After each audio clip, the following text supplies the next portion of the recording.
Hello everyone, and welcome to the Fictional Vortex. So we are back with an interesting movie on what if Naruto became the Jedi god of Star Wars and married female Revan and Ahsoka. But before we start, I just want to remind you to please subscribe to my channel and hit the like button if you enjoy my content. Let's start the story. Chapter 1. The Dimensional Fracture. The luminescent seal beneath Naruto's feet pulsed with erratic chakra, its intricate pattern spiraling outward like the unfurling of a cosmic flower. Ancient symbols glowed with unnatural intensity, first blue, then violet, before settling into a deep crimson that bathed the cavern in bloody light. Something was wrong, catastrophically wrong. Kakashi-sensei, Naruto shouted over the a fenning hum that reverberated through the underground chamber. The stabilization matrix is collapsing. We need to. His words died as the sixth Hokage's silver-haired figure blurred and stretched before him, as if viewed through rippling water. Naruto's enhanced senses, a gift of his symbiotic relationship with Kurama, detected a fundamental shift in the fabric of reality itself. The seal wasn't just malfunctioning. It was tearing open the boundaries between dimensions. Get back. Kakashi's voice sounded distant despite being mere meters away. Naruto, disengage your chakra. The resonance pattern is too late. The crimson light erupted into blinding white as Naruto felt himself simultaneously compressed into an infinitesimal point and expanded across limitless space. His very atoms screamed in protest as they were stretched, twisted, and reconfigured. Pain beyond comprehension engulfed him, then mercifully faded into absolute nothingness. Time ceased to exist, or perhaps it existed all at once. Then, sensation returned with brutal abruptness. Naruto crashed into solid ground with enough force to shatter ordinary human bones. Fortunately, he was far from ordinary. Rolling with the impact, he instinctively formed the hand sign for shadow clones before realizing something fundamental had changed. His chakra felt wrong, foreign, as if it were simultaneously his and not his.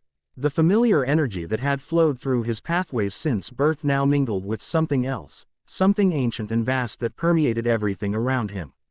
Naruto opened eyes he hadn't realized were closed and froze in shock. Stars. Endless stars stretching into infinity, more numerous and brilliant than he'd ever seen on the clearest night in Konoha.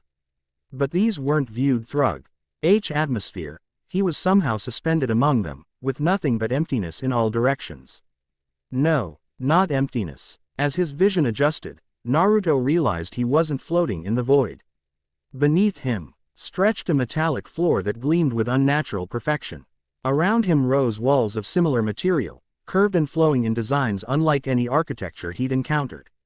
And beyond a transparent barrier that seemed impossibly thin yet clearly robust, the stars wheeled as the structure moved. A ship, he whispered, the words tasting strange on his tongue. I'm on some kind of ship. But ships sailed water, not stars. Unless. The realization struck like one of Sakura's chakra-enhanced punches. The dimensional seal hadn't merely transported him to another location, it had hurled him into another reality entirely. A reality where vessels navigated the space between stars as easily as fishing boats crossed Konoha's lakes. Naruto's thoughts scattered as a hissing sound NCED the opening of a previously invisible doorway. He dropped into a defensive crouch, drawing the kunai from the pouch at his thigh. The figure that entered wasn't human, at least not entirely. Taller than any man Naruto had encountered. With gray-green skin and elongated features, the being regarded him with four black eyes that blinked in vertical pairs. It wore form-fitting armor of an unfamiliar AR design and carried what could only be a weapon, though unlike any Naruto recognized. Kate. Intruder detected in observation deck beta, the being spoke into a device on its wrist. Its language was incomprehensible, a series of clicks and modulated tones. Appears humanoid, armed, disoriented. Possibly escaped cargo, initiating containment. The meaning eluded Naruto, but the intent was unmistakable. The alien raised its weapon, which emitted an ominous hum as energy gathered at its barrel. Time slowed as Naruto accessed a fraction of the reflexes that had allowed him to battle gods. Ikanai left his hand with perfect precision, striking not the alien itself but the weapon, knocking it off target as it discharged. A bolt of crimson energy scorched the wall behind where Naruto had stood a heartbeat earlier. I don't want to fight, Naruto said clearly, hands raised in universal surrender, though he doubted the alien understood. I'm lost, confused. Please, I need. More aliens poured through the doorway. Weapons drawn. Naruto counted 6, then 8, all with identical expressions of cold determination. Fighting them would be trivial for a shinobi of his caliber, but unnecessary violence had never been his way. Instead, he focused inward, reaching for the familiar energy of his chakra to create shadow clones as a distraction. What happened next defied explanation. He foreign energy he'd sensed earlier, permeating everything like an invisible ocean, responded to his call alongside his chakra. The two forces intertwined, amplifying each other in ways that sent shock waves rippling through the ship. Where Naruto had intended to create 3 shadow clones, 20 shimmered into existence, each crackling with visible energy that illuminated the chamber in golden azure. The aliens recoiled in evident shock, chattering urgently in their incomprehensible language. One fired its weapon in panic, the energy bolt passing harmlessly through a clone before striking a control panel, which erupted in sparks and smoke. Alarms wailed. Lights flashed crimson. The ship shuddered violently. That can't be good, one of Naruto's clones muttered. Find an escape route, Naruto commanded his duplicates. And try not to damage anything else. The clones scattered, darting past the confused aliens. 3 fell to energy bolts, dissipating in puffs of smoke, but the rest vanished through doorways and access panels. Naruto's enhanced hearing detected new sounds, the rhythmic march of reinforcements approaching from multiple directions. The situation was deteriorating rapidly. He needed information, orientation, a plan. A clone's memories suddenly flooded his consciousness as it dispelled. Images flashed through his mind. Corridors filled with strange beings. Chambers housing incomprehensible technology, and, most crucially, a smaller vessel attached to the larger ship. An escape craft. Simultaneously, another clone's memories arrived with troubling information. In a secure chamber deep within the ship, it had discovered prisoners, dozens of varied beings in holding cells. Among them, a human woman with intense eyes who had stared directly at the clone, as if perceiving something the others couldn't. Help us, she had said in accented but understandable language. The Eternal Empire cannot be allowed to keep what they've taken. The clone had been discovered and dispelled before learning more, but the woman's face remained vivid in Naruto's mind. Something about her radiated both power and importance. Decision made, Naruto moved. Not toward the escape vessel, but deeper into the ship, toward the prisoners. He'd never abandoned those in need, regardless of what dimension he found himself in. The ship's corridors blurred around him as he channeled chakra to his legs, moving faster than the aliens could track. Their energy weapons discharged in his wake, leaving scorch marks on bulkheads and deck plating. Naruto navigated by the memories of his fallen clones, avoiding concentrations of opposition while heading inexorably toward the detention level. He encountered a sealed doorway, massive and clearly designed to withstand substantial force.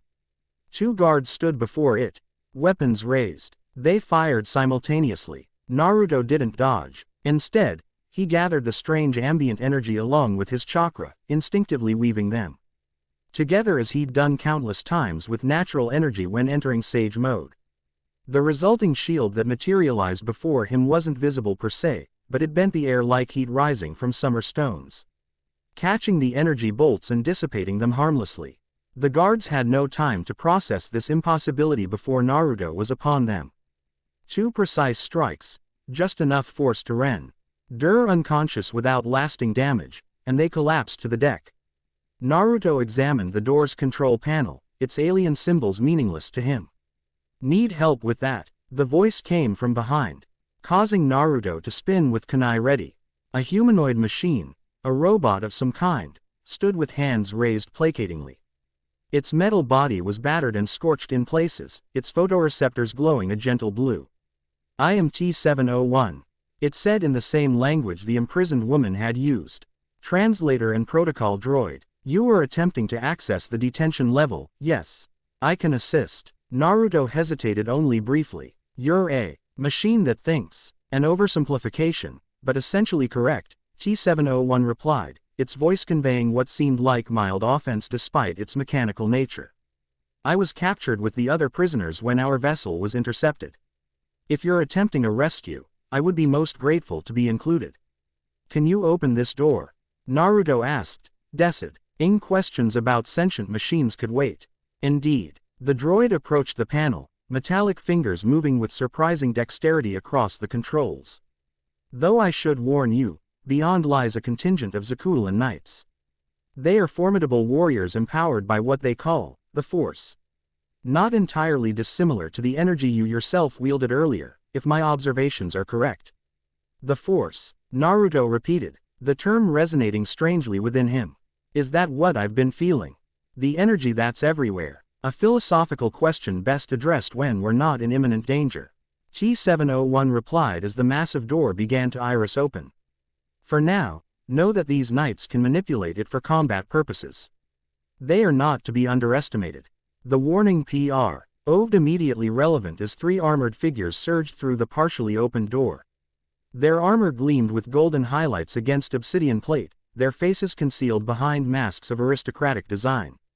In their hands, weapons ignited, blades of pure energy in brilliant yellow that hummed with deadly promise. Force signatures detected, one knight intoned, voice distorted through the mask. Anomalous pattern, capture for the immortal emperor's analysis. Naruto had faced countless enemies wielding countless weapons, but these energy blades triggered an instinctive caution. Ey sang with the same power he now recognized as the Force, focused and deadly. The knights moved with inhuman grace, spreading out to flank him. Their coordination spoke of extensive training and implicit trust in each other's movements. T7, Naruto said quietly, when I engage them, get to the prisoners. Free the woman with dark hair who speaks this language. Acknowledged, the droid replied. Though I calculate your survival chances at approximately. Just go, Naruto interrupted with a grin that had faced down gods and demons alike. Survival chances aren't really my concern. The lead knight lunged, energy blade singing toward Naruto's chest in a strike meant to incapacitate rather than kill. It never connected. Naruto seemed to flicker, his body moving with speed that defied visual tracking. He appeared behind the knight, a swirling sphere of energy forming in his palm. The Rasengan, his signature technique, but now infused with threads of the Force alongside his chakra. Sorry about this, Naruto said genuinely before driving the spiraling sphere into the knight's back, carefully modulating its power to disable rather than destroy. The Rasengan connected with a flash of brilliance. The knight's armor crumpled inward as they were launched forward, crashing through the opposite wall in a shower of metal and sparks. They didn't rise. The remaining knights paused, reassessing. Whatever they'd expected, it wasn't this level of opposition. Surrender, one suggested, voice steady despite witnessing their comrades' defeat. The immortal emperor offers amnesty to those who serve willingly. Appreciate the offer, Naruto replied, forming his signature cross-shaped hand seal. But I've got prior commitments. A dozen shadow clones shimmered into existence, each crackling with the combined energy of chakra and the Force. The knight's composure finally broke as they backed away, energy blades held defensively. Alert the Exarch, one shouted into a communication device. The intruder is Force-sensitive beyond charted parameters. Request immediate. The rest of the message was lost as Naruto and his clones engaged, moving in perfect coordination honed through countless battles. Energy blades clashed against kunai inexplicably able to withstand their cutting power when infused with Naruto's dual energies. The fight was brief but spectacular. The knights were indeed formidable, their mastery of the Force allowing them to push objects telekinetically, enhance their physical abilities, and even project energy as a weapon. But Naruto's centuries of combat experience, accumulated through thousands of shadow clones and distilled into muscle memory, gave him an insurmountable advantage. When it ended, the knights lay unconscious but breathing, their armor dented and scorched but largely intact. Naruto had been careful. Lethal force was a last resort, regardless of which dimension he found himself in. Beyond the shattered doorway stretched the detention level, a long corridor lined with energy barriers serving as cell doors. Within each, prisoners of various species watched with expressions ranging from hope to skepticism to outright fear. T-701 moved efficiently from control panel to panel, deactivating the energy barriers. Quickly, the droid urged the prisoners. Escape vessels are located on Sublevel 3, Section Gamma. The dive, RSION created by our unexpected ally has drawn most security personnel away from that area. Naruto scanned the freed prisoners until he located the woman from his clone's memory. Up close, she was even more striking. Not conventionally beautiful perhaps, but possessed of a presence that commanded attention. Her dark hair framed a face marked by both hardship and determination, with eyes that held wisdom beyond their apparent years. Despite prison garb and restraints, she carried herself with unmistakable authority. As their gazes met, Naruto felt a peculiar resonance, as if the Force itself acknowledged a connection between them. "You," she said, approaching with measured steps. "You're the anomaly that appeared on the observation deck. The energy signature that sent ripples through the Force." "I'm Naruto Uzumaki," he replied simply. "And I'm very, very lost." A ghost of a smile touched her lips. "Most who find themselves on an Eternal Empire warship are." The smile vanished as alarms blared with renewed urgency. "Explanations will have to wait. We need to reach my ship before they lock down the docking bays." "Your ship?" Naruto questioned as they began moving with the flow of escaping prisoners. "The Aben Hawk," she replied, "assuming they haven't stripped it for parts. T7 is its navigator and can pilot it if necessary. I am indeed capable of performing all essential flight functions." The droid confirmed, falling into step beside them. "Though I must note that Master Reina's piloting skills far exceed my programming limitations." "Reina?" Naruto asked. "A name that serves its purpose," she answered cryptically. "Though some know me by another." Their conversation halted as they reached a junction where corridor met massive hangar. Inside, chaos reigned, as prisoners commandeered whatever vessels they could access. Security forces fired into the crowd, dropping escapees with stun blasts and lethal shots alike. Among the security forces strode a figure unlike the others, taller, clad in ornate armor that seemed to absorb light rather than reflect it. In one hand they held not an energy blade but a staff that crackled with dark lightning. Prisoners who ventured too close collapsed, writhing in agony or lying ominously still. "Exarch Valen," Reina murmured, tension evident in her voice. "This complicates matters significantly." "Friend of yours?" Naruto asked dryly. "Quite the opposite. She's Emperor Arkan's sister and possibly more dangerous. Her control of the Force is unstable at best." As if hearing her name despite the distance and chaos, the Exarch turned. Even through her mask, Naruto felt the intensity of her gaze as it fixed first on Reina, then shifted to him with palpable interest. "The anomaly," Valen's voice carried unnaturally across the hangar, silencing other sounds where it passed. "And the ghost who refuses to die. How convenient to find you together." She gestured almost casually. The deck between them buckled and tore as an invisible force ripped through metal and wiring. Naruto grabbed Reina and leapt backward just as their section of corridor collapsed into the maintenance level below. They land amid twisted metal and sparking conduits, the drop substantial enough to injure ordinary humans. Naruto absorbed the impact easily, setting Reina carefully on her feet. "That was impressive," she acknowledged, quickly assessing their new surroundings. The maintenance level connects to auxiliary docking. The Aben Hawk might be there, if it's still intact. "You two go," Naruto decided, looking upward where Valen would inevitably follow. "I'll keep her occupied." Reina's expression darkened. "You don't understand what she's capable of. And she doesn't understand what I'm capable of." Naruto countered with confidence that wasn't bravado but simple fact. "I've faced worse. Much worse." "Debatable," Reina muttered, but didn't argue further. "T7, locate the Hawk. We'll rendezvous there." She fixed Naruto with an intense stare. "Don't die, Naruto Uzumaki. You're far too interesting for such an mundane end." With that, she and the droid vanished into the labyrinthine maintenance corridors, leaving Naruto to face the approaching Exarch. He didn't wait long. Valen descended through the ruptured deck with casual grace, the Force itself seeming to cradle her.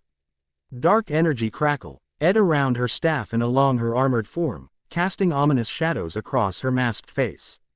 "Curious," she said, her voice carrying the cadence of someone accustomed to absolute obedience. "Your Force signature is unlike anything in Imperial records. Neither Jedi nor Sith, yet powerful beyond rational measurement." She tilted her head. "Father will be most interested in dissecting the source." "Not really into being dissected." Naruto replied, rolling his shoulders as he assessed his opponent. How about we talk instead? I've got questions about this place, this force, and how I might get home. Valen laughed, the sound both musical and deeply unsettling. Home. Oh, the anomaly thinks it has a home to return to. She twirled her staff with casual expertise. Whatever dimensional fracture spat you into our reality has long since collapsed. Our scientists confirmed it shortly after your arrival. The words hit harder than any physical blow. Naruto maintained his outward composure, but inwardly, the implications cascaded through his consciousness. If true, everyone and everything he'd ever known, Konoha, his friends, the world he'd fought so hard to protect, all of it was beyond reach. You're lying, he said. But uncertainty colored his tone. Lying requires caring about your reaction, Valen responded dismissively. I merely state facts. Now, will you surrender and contribute to scientific progress? Or must I subdue you? Either approach satisfies me equally. Naruto's answer came in the form of a Rasenshuriken, the advanced form of his signature technique, now wreathed in both chakra and force energy. The disk of destructive power held across the space between them, its edge extending into a shuriken shape of breathtaking complexity. Valen's reaction speed proved impressive. She raised her staff, summoning a barrier of crackling energy that met Naruto's technique head-on. The resulting collision sent shockwaves throughout the maintenance level, buckling support beams and rupturing conduits in all directions. When the blinding light faded, Valen stood unmoved, though her barrier had shattered. Her mask had cracked, revealing one eye that gleamed with malicious delight. Magnificent, she breathed. Such raw power, yet precisely controlled. Her damaged mask fell away entirely, revealing a face both beautiful and terrible in its intensity. I rescind my previous offer. Surrender is no longer an option. You will be broken, studied, and remade in service to the eternal throne. She launched forward with supernatural speed, her staff becoming a blur of lethal precision. Naruto met her assault with taijutsu honed through countless battles, augmenting his movements with chakra and instinctively drawing on the force as well. Their combat destroyed the surrounding area, each impact creating shockwaves that bent metal and shattered equipment. Valen fought with technical perfection and overwhelming power, her mastery of the force allowing her to attack from multiple vectors simultaneously. Objects flew at Naruto from all directions while her staff sought vulnerable points with unerring accuracy. Yet for all her skill, she faced an opponent who had battled gods. Naruto's body flowed like water around her strikes, his counters precisely calibrated to test her defenses without overcommitting. Each exchange taught him more about her capabilities and this strange energy called the Force. You fight like a Jedi, Valen sneered after a particularly intense exchange left them momentarily separated. Defensive, reactive, afraid to embrace true power. I fight like someone who's seen what true power does to those who worship it, Naruto replied calmly. It's not about how much force you command, it's about why you use it. Philosophy from an anomaly, she laughed, gathering dark energy around her form. Let's see if wisdom protects you from this. The force storm she unleashed would have annihilated most opponents. Lightning of impossible colors, violet, crimson, and deepest black, erupted in all directions, disintegrating everything it touched. The very air screamed as reality itself was strained by the power Valen channeled. Naruto didn't flee. Instead, he closed his eyes briefly, connecting to the natural energy around him as he had countless times before. Sage mode activated with practiced ease, but what happened next transcended his expectations. The ambient force responded to his sage chakra like metal to a lodestone. The two energies merged, transforming Naruto's appearance. The familiar orange pigmentation around his eyes remained, but now his entire form glowed with subtle luminescence. Patterns resembling constellations formed across his skin before settling into a network reminiscent of his Six Paths Sage mode. Yet distinctly different. When he opened his eyes, they reflected neither the toad-like horizontally slitted pupils of standard Sage mode nor the cross-shaped pupils of his Six Paths form. Instead, they shimmered with starlight, as if galaxies themselves had been captured within his gaze. Valen's force storm crashed against him like waves upon a movable stone.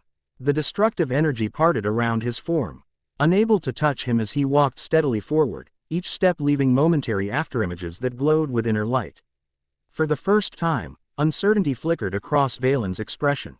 "Impossible," she whispered. "No one simply walks through a force storm." "I'm not no one," Naruto replied, his voice carrying harmonics that resonated with the force itself. "I'm Naruto Uzumaki of Konohagakure, Jinchuriki of Kurama, the nine-tailed fox, student of Jiraiya the Gallant, child of prophecy." With each title, the light emanating from him intensified. "And it seems I'm now a visitor to your reality with no way home. So maybe we should start over with proper introductions instead of trying to kill each other." Valen's response was a scream of rage and a desperate lunge. Her staff aimed directly at Naruto's heart. Time seemed to slow as Naruto sidestepped with minimal movement, one hand rising to grasp the staff as it passed. The weapon shattered at his touch, its energies dispersing harmlessly. Before Valen could recover from her failed attack, Naruto placed 2 fingers against her forehead. "Sleep," he commanded, channeling a precise mixture of chakra and force energy to induce immediate unconsciousness. The exarch collapsed like a marionette with cut strings, her face frozen in an expression of disbelief. Naruto caught her before she hit the deck, carefully laying her down. "Sorry about your staff," he said to her unconscious form. "And for whatever chaos I've caused here. But I'm sure we'll meet again, and maybe then we can have that talk." A distant explosion reminded him of the ongoing situation. Naruto closed his eyes, extending his enhanced senses through the ship. Among the cacophony of energies and emotions, one signal stood out clearly: Reina's distinctive force signature, moving rapidly away from the main hangar toward what felt like a smaller docking area.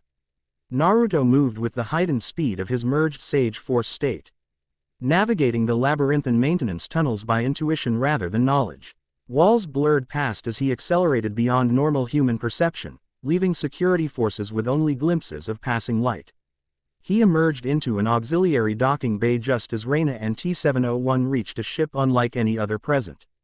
Where most vessels displayed military precision or utilitarian design, this craft possessed distinctive character, a battered yet resilient freighter with lines suggesting both speed and versatility.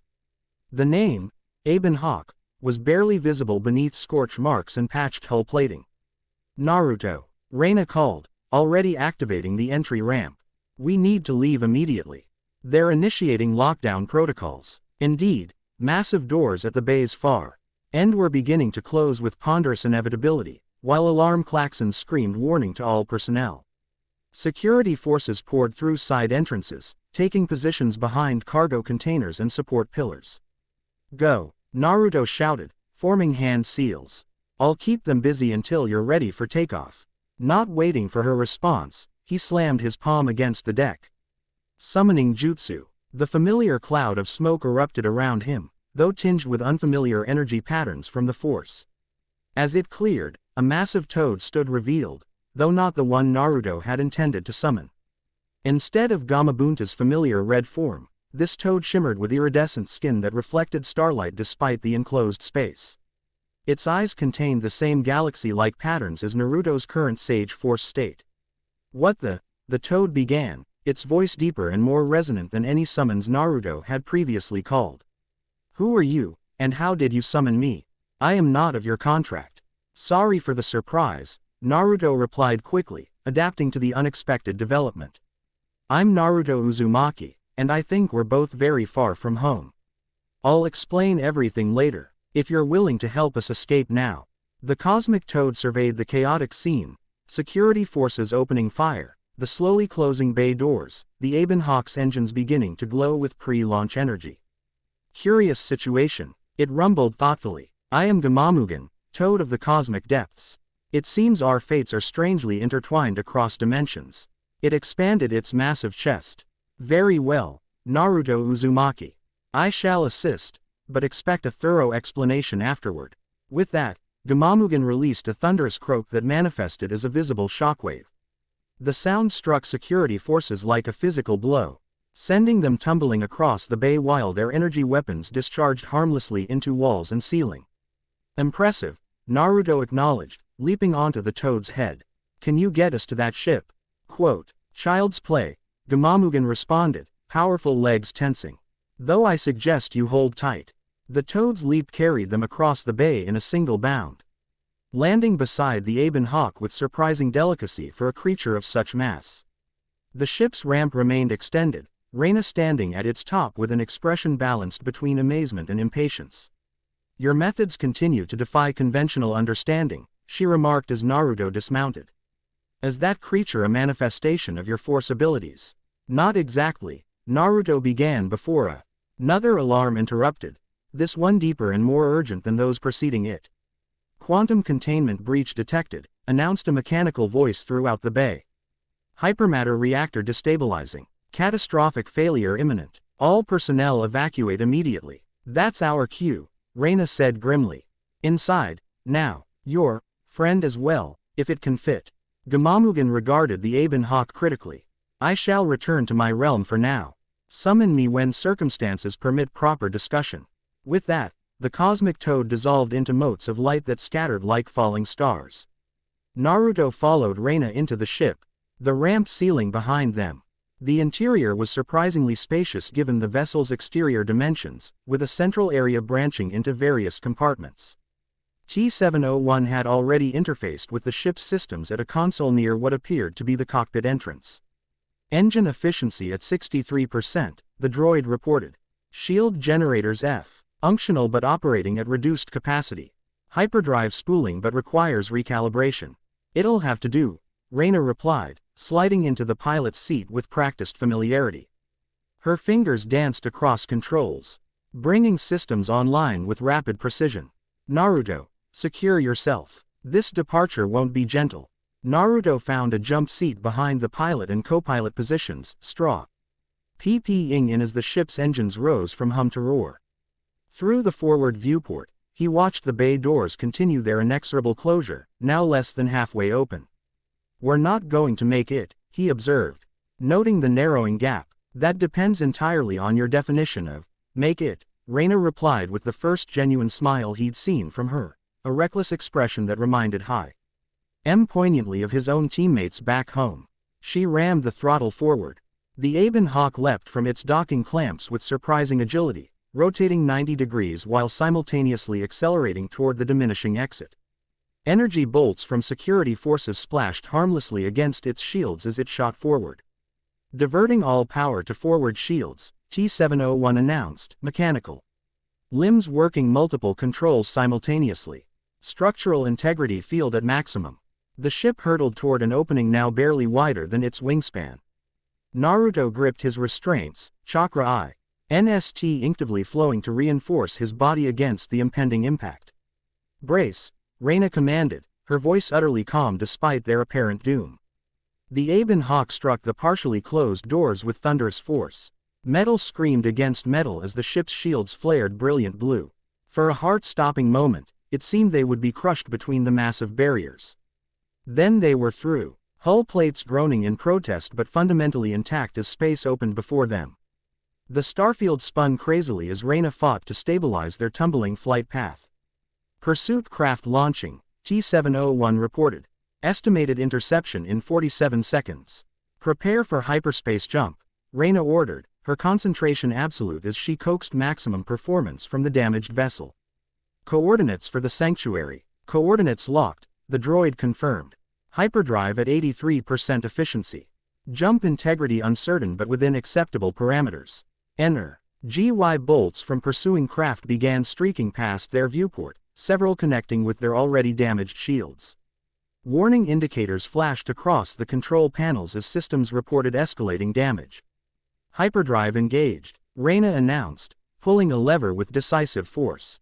The stars stretched into lines, then melded into a swirling tunnel of blue-white energy that engulfed the viewport. A sensation of impossible acceleration pressed Naruto into his seat briefly before the ship's internal compensators adjusted.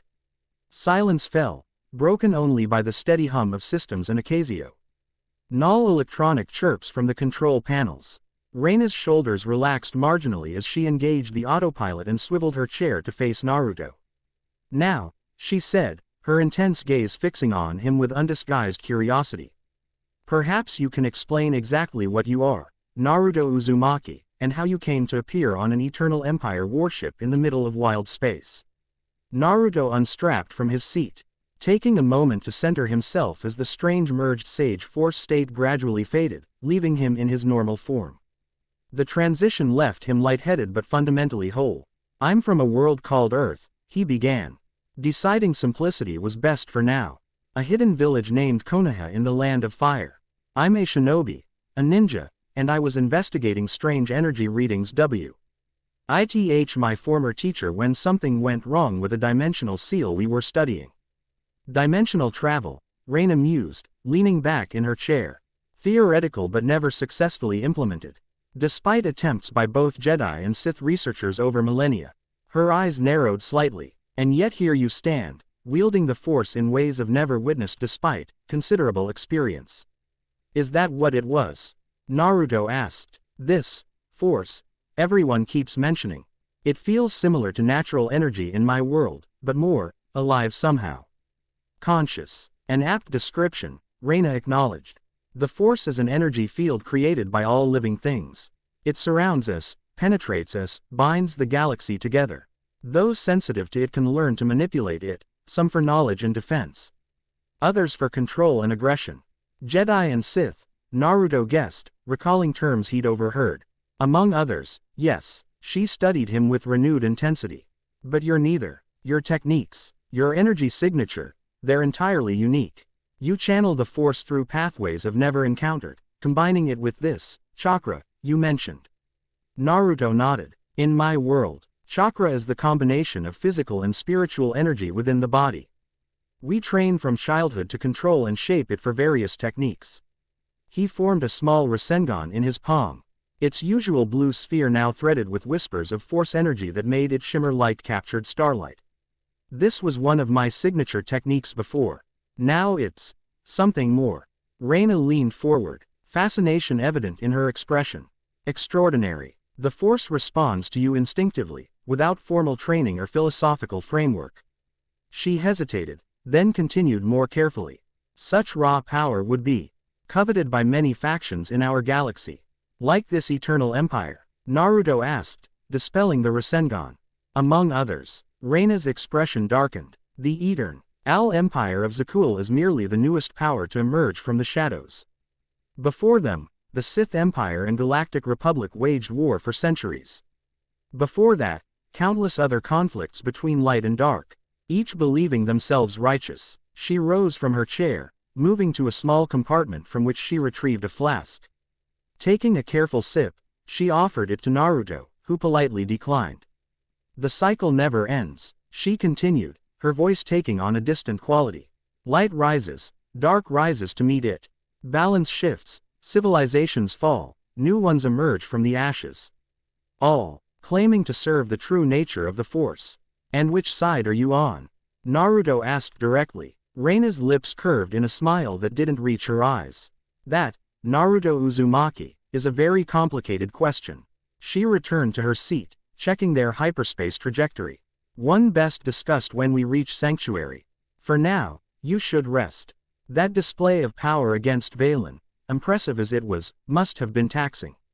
Now that she mentioned it, Naruto did feel bone-deep exhaustion creeping through his body. The merged Sage Force state had demanded more energy than he'd realized. Especially in this unfamiliar reality where chakra and Force interacted in unpredictable ways. "Where exactly are we going?" he asked, fighting to keep his eyelids from growing heavy.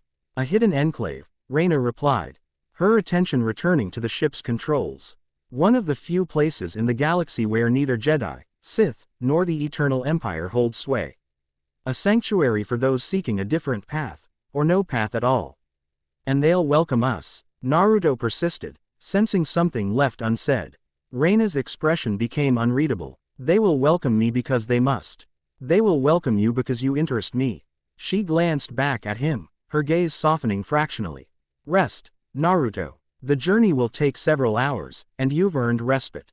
Despite his natural wariness in unfamiliar surroundings, Naruto found himself complying. The events since his dimensional displacement, the fighting, the new energy he'd tapped, the cosmic toad summons, had depleted his reserves more thoroughly than he'd first realized. He found an unoccupied crew quarter with a narrow but serviceable bunk. As he stretched out upon it, his thoughts raced despite his physical exhaustion. Valen's claim about the dimensional fracture having collapsed lingered painfully in his consciousness. If true, he might never see Konoha again. Never see Sakura, Kakashi, Sai, or any of his precious people. Yet survival had taught him adaptation. If this truly was his reality now, he would face it with the same determination that had carried him through every previous challenge.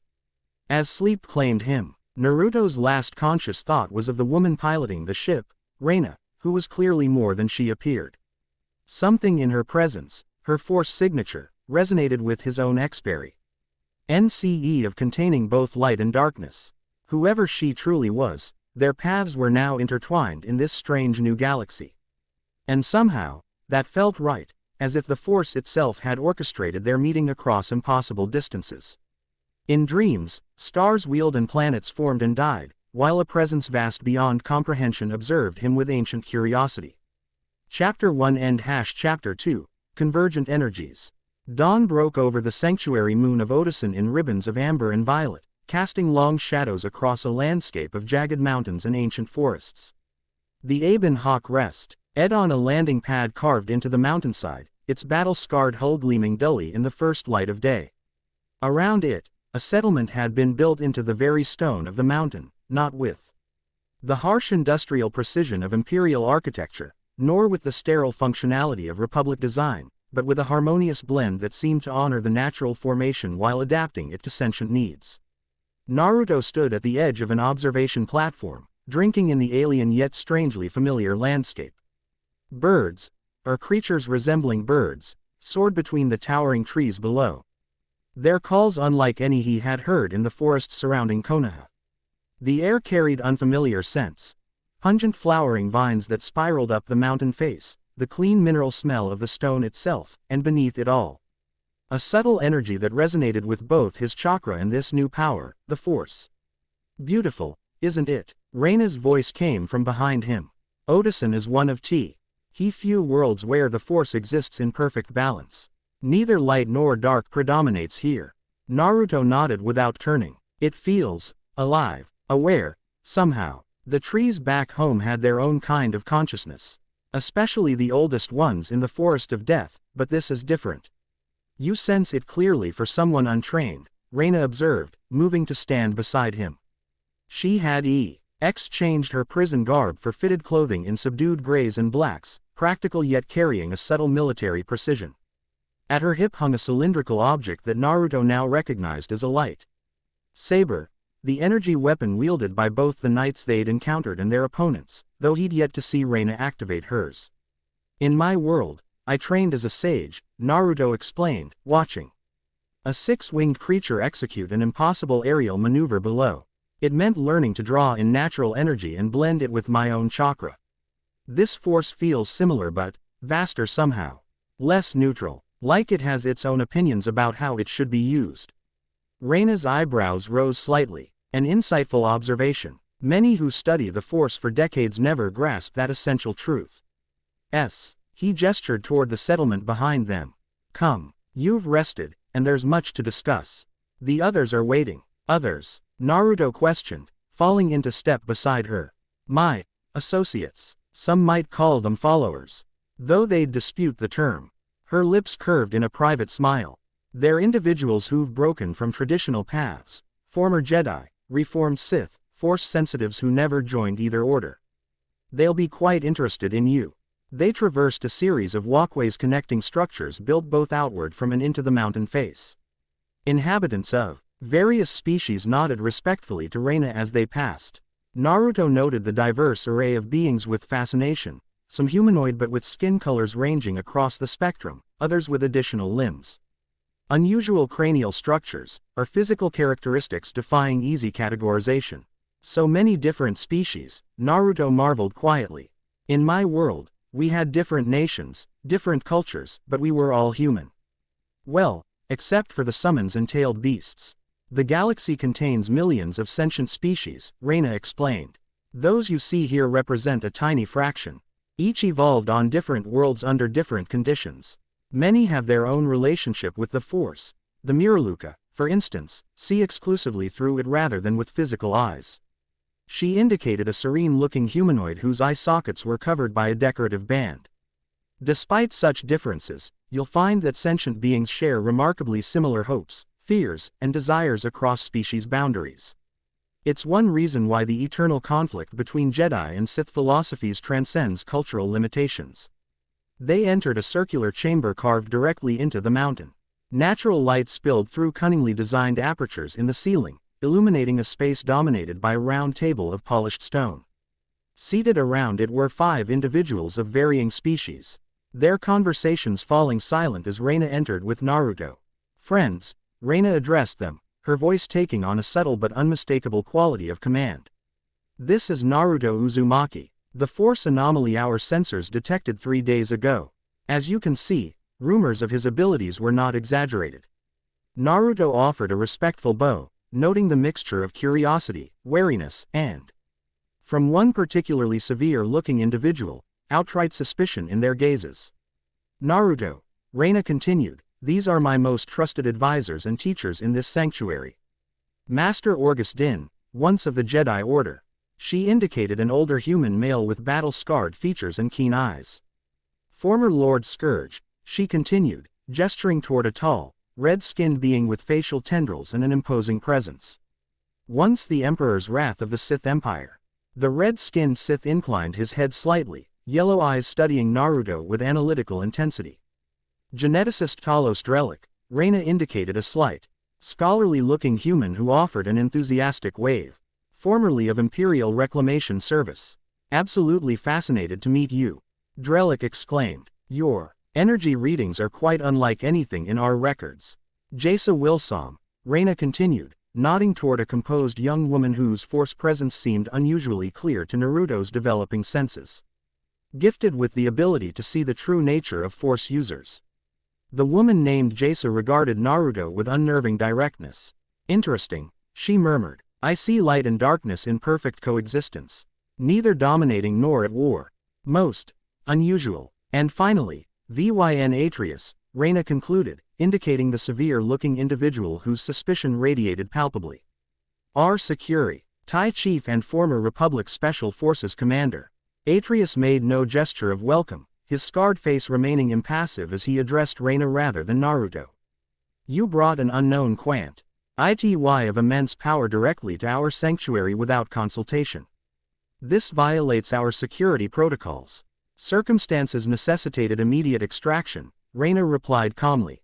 "The Eternal Empire now possesses data on dimensional rifts that could prove catastrophic if developed further. Naruto's appearance may represent both unprecedented danger and opportunity.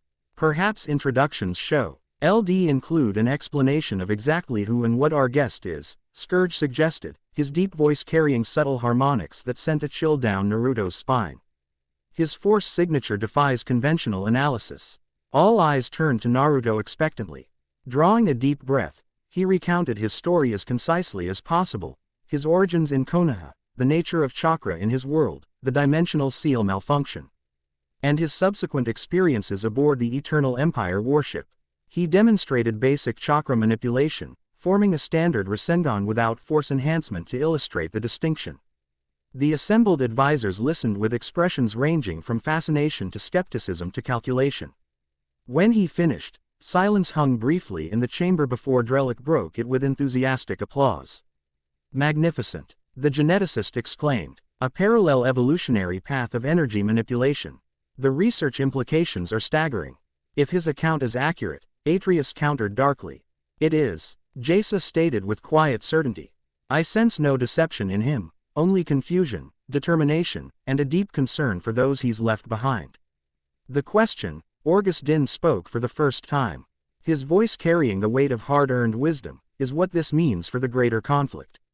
If the Eternal Empire harnesses dimensional travel technology, or worse, learns to utilize this chakra energy, the balance could shift irrevocably." "Which is precisely why I brought him here," Reina replied. "Naruto requires understanding of our reality, and we need to comprehend his abilities. More importantly, we must determine if his transportation was truly accidental or part of a larger design." "Larger design?" Naruto questioned. You think someone deliberately brought me here? Reyna exchanged glances with Scourge before responding carefully. The Force works in patterns beyond conventional understanding. Coincidences of such magnitude rarely occur without purpose. Whether that purpose originates from the will of the Force itself or from some entity manipulating events remains to be seen. What matters immediately, Scourge interjected, is determine the full extent of your capabilities and how they interact with our understanding of the Force. His yellow eyes narrowed slightly. You demonstrated considerable power against Exarch Valen, a feat few in this galaxy could claim. Yet you appeared to be operating on instinct rather than disciplined technique. Naruto nodded. I've always been more intuitive than technical. But you're right, I don't fully understand how my chakra is interacting with your Force. Sometimes they blend seamlessly, other times they seem to conflict. Then that must be our first priority, Reyna decided. Naruto will need intensive training to master this interaction. Lord Scourge, Master Orgus, I'm assigning you both as his primary instructors. Drellick, establish monitoring protocols to record energy patterns during training. Jasa, I want regular assessments of his progress and spiritual balance. And my objections are simply ignored, Atreus stated flatly. Reyna fixed him with a steady gaze. Your concerns are noted, Commander. Maintain enhanced security protocols and establish contingency measures if it eases your mind. But Naruto remains under my personal protection and authority. The subtle power behind her words made clear this was not a suggestion. Atreus's jaw tightened, but he offered a curt nod of acquiescence. Now, Reyna continued, Naruto and I will tour the sanctuary so he can orient himself. Training begins tomorrow at dawn. She rose, signaling the meeting's conclusion. As they exited the chamber, Naruto glanced back to see the advisors already engaged in intense discussion. With Atreus gesturing emphatically while Scourge and Orgus appeared deep in thought. They don't all trust me, he observed as they walked along an exterior pathway overlooking a training yard. Where individuals practiced lightsaber techniques. Trust is earned, not given, Reyna replied. Particularly in times of war. And that's what this is. A war. Reyna paused, looking out over the valley beyond the sanctuary. Several wars, in fact, layered atop one another like geological strata. The ancient conflict between Jedi and Sith. The territorial struggle between Republic and Empire. And now, the Eternal Empire's conquest of both. She turned to him, expression grave. Each believes they fight for survival, for truth, for the correct interpretation of the Force's will. Each contains individuals of courage and conviction alongside those motivated by fear and power. And where do you stand in all this? Naruto asked directly, echoing his question from their first conversation. This time, Reyna didn't evade. I have stood in all positions, Naruto. I have been Jedi and Sith. Hero and conqueror. Savior and destroyer. A shadow passed over her features. Now I seek a path beyond such limitations, a true understanding of the Force unclouded by dogma. That's why they follow you, Naruto realized. Because you've experienced both sides. Some follow for that reason, she acknowledged. Others because they've nowhere else to go. A few because they believe I'll lead them to power. A rueful smile touched her lips. The burden of leadership is that followers project their own desires onto you. Regardless of your intentions. The statement resonated uncomfortably with Naruto's own experiences, the village that had feared and hated him as a child, then celebrated him as a hero after Pain's defeat. Each projection equally disconnected from his true self. Their tour continued through training facilities, research laboratories, meditation chambers, and communal spaces.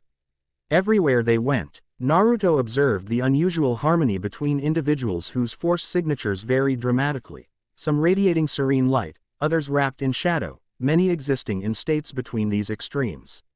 Unlike the rigid separation he'd sensed aboard the Eternal Empire vessel, here differences coexisted without apparent conflict. This afternoon, Reyna said as their tour concluded at a small but well-appointed dwelling assigned to Naruto, I suggest you rest and acclimate. Tomorrow will test your limits in ways you cannot anticipate. Her prediction proved accurate beyond measure. Dawn had barely touched the eastern peaks when Naruto found himself in a secluded training ground deep within the mountain. The chamber was vast, with a ceiling lost in shadows far above and walls of unworked stone. Natural crystals embedded in the rock provided illumination that shifted subtly in color and intensity as one moved throughout the space. Lord Scourge and Master Orgus awaited him in the center, standing like contrasting pillars, one radiating controlled darkness, the other serene light. Behind them, monitoring equipment beeped quietly as Drellick made final adjustments. Jaisa sat cross-legged on a raised platform, her eyes closed in meditation. "Your training begins with understanding," Orgus stated without preamble as Naruto approached.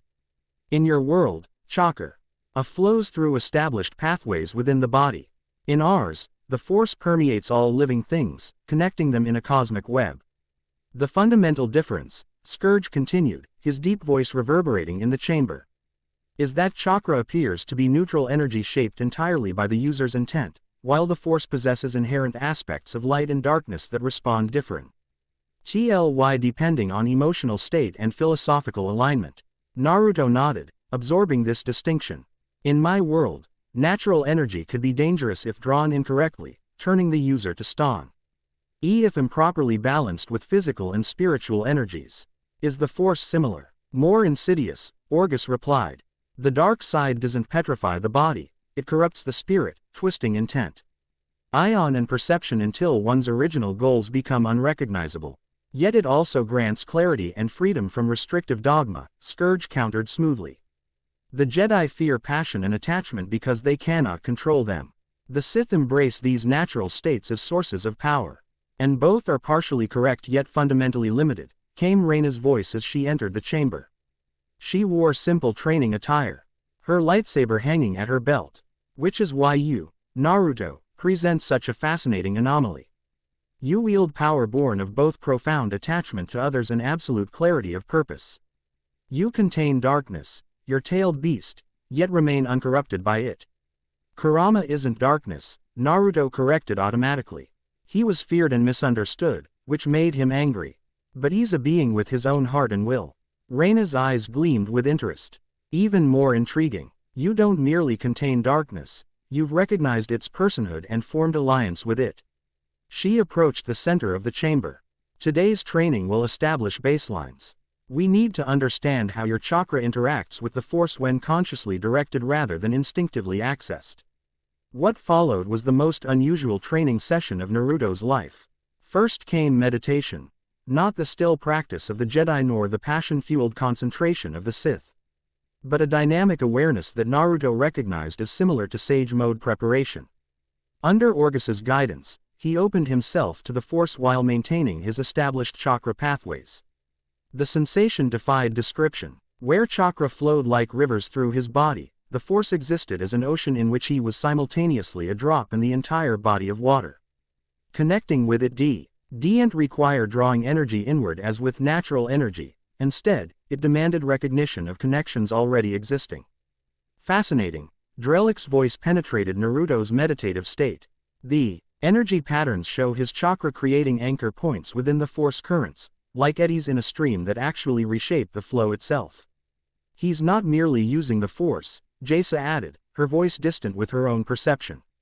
"He's altering its fundamental patterns around him, creating a localized matrix that responds to his familiar energy pathways." "Enough observation," Scourge interrupted. "Theory without application is meaningless. Let us see what he can do with this connection." Naruto opened his eyes to find the Sith Lord standing before him, ignited lightsaber casting crimson sun reflections across his angular features. "Defend yourself," Scourge commanded, then attacked with blinding speed. The ruby blade slashed toward Naruto's shoulder with precision and control, a streak meant to wound rather than kill if it connected. But Naruto was no longer there. His body responded with the instinctive speed honed through countless life or death battles, chakra enhancing his reflexes beyond ordinary human limitations. What surprised him wasn't his own movement, but how the force seemed to flow with and through his established chakra patterns, enhancing his perception of SC. Orja's intentions microseconds before the Sith's muscles even began to move. "Good," Scourge acknowledged, adjusting his stance. "Now, attack me using only your chakra techniques. I wish to experience them directly." Naruto complied, launching a sequence of taijutsu strikes augmented by chakra but deliberately avoiding force connection. Scourge defended with impressive skill, his lightsaber AB. Lure of crimson energy that never quite touched Naruto despite coming perilously close. Enough, Orgus called after several minutes of escalating combat. Now, Naruto, attempt the same sequence but see. Consciously drawing on the force alongside your chakra. The difference proved dramatic. As Naruto engaged both energies simultaneously, his movements gained a fluid prescience that transcended his normal capabilities. Each strike, each dodge seemed guided by intuition so profound it bordered on precognition. More significantly, the air around him began to shimmer with visible energy, not the blue glow of pure chakra nor the distortion typically associated with force power, but a new manifestation resembling golden threads interwoven with azure currents. Scourge found himself genuinely pressed, his yellow eyes widening slightly as he was forced to draw deeper on his considerable power. Remarkable, he grunted, parrying a kick that would have shattered ordinary bone. The synergy exceeds impulse addition, it creates a multiplicative effect. The sparring concluded with both combatants breathing heavily, though neither had sustained injury. Drellick practically danced with excitement around his monitoring equipment, while Jace's expression revealed both amazement and concern.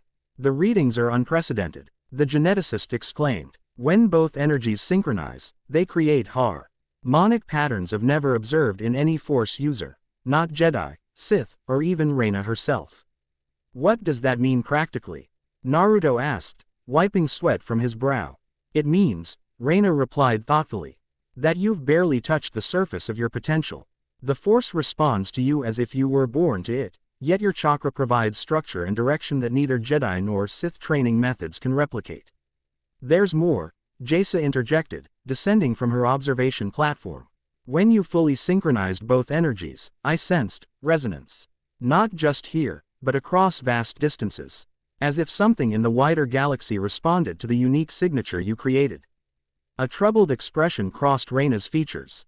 That confirms my suspicion. The Eternal Empire will have detected it as well. They're doubtless analyzing the data from your encounter with Valen, seeking to understand and potentially replicate your abilities.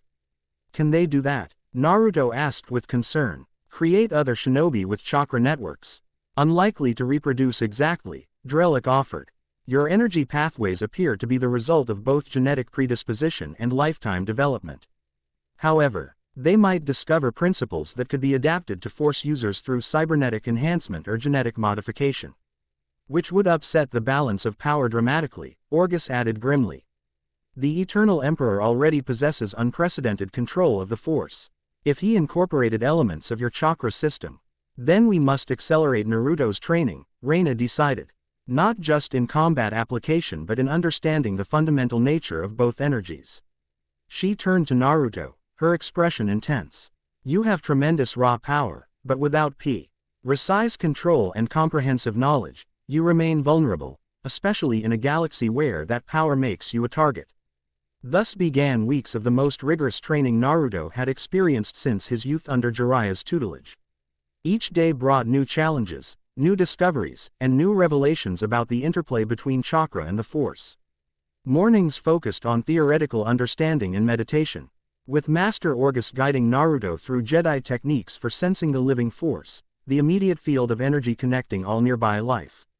These sessions proved challenging, not for their difficulty but for their fundamental difference from chakra meditation.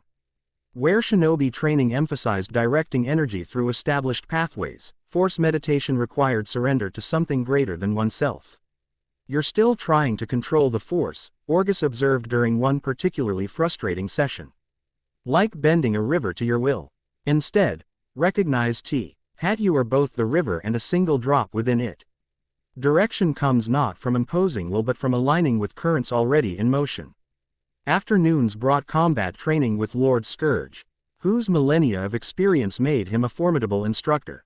Unlike Orgus's philosophical approach, Scourge focused on practical application, teaching Naruto to blend his established techniques with Force enhancements.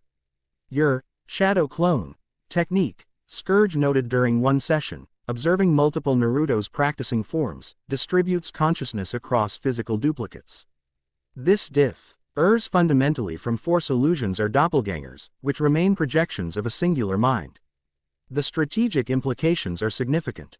Indeed, Naruto discovered that his clones could now independently access both chakra and the Force, creating tactical possibilities that bewildered even veteran Force users. During simulated combat scenarios, this advantage proved decisive against superior numbers. Evenings brought sessions with Reina herself, who taught neither Jedi serenity nor Sith passion, but a balanced approach drawing from both traditions while transcending their limitations. These lessons often took place outside the sanctuary, in the wilds of Otosan, where the natural balance of the Force provided ideal conditions for experimentation.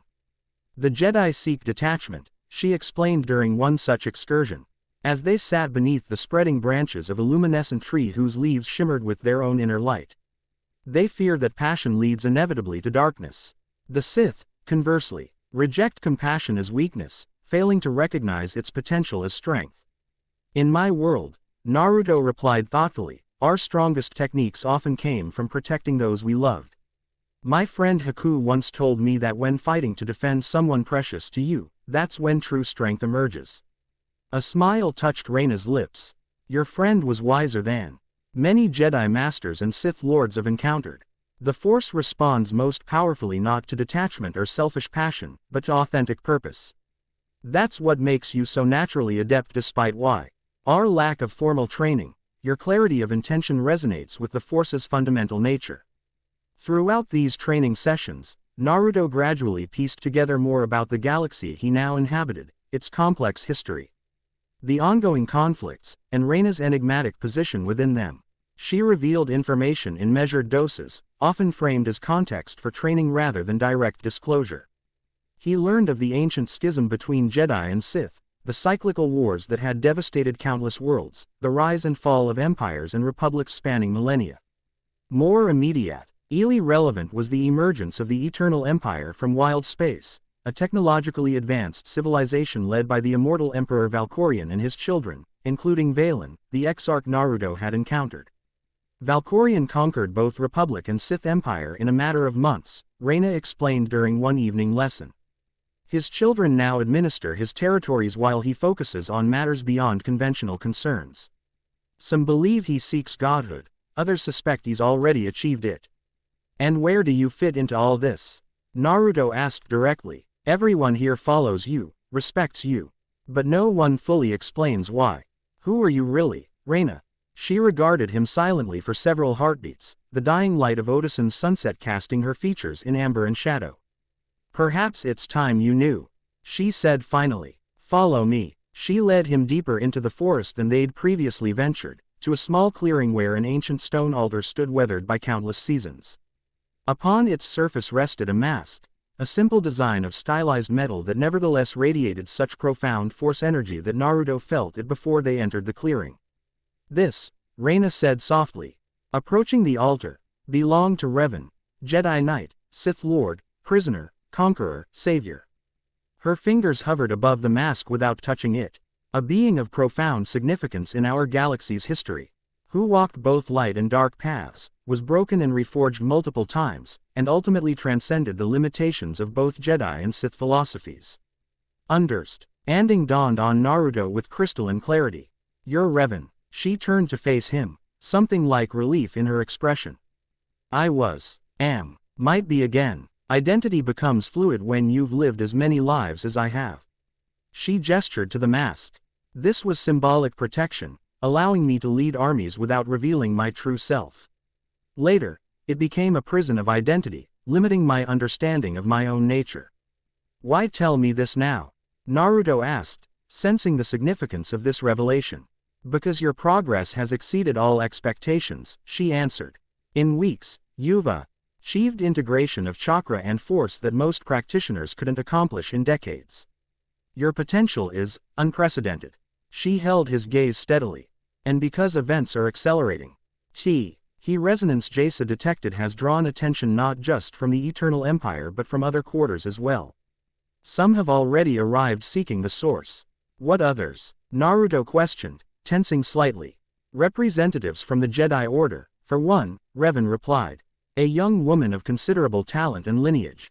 She arrived yesterday, ostensibly on a diplomatic mission to our sanctuary. But her true purpose is transparent to those sensitive to the Force.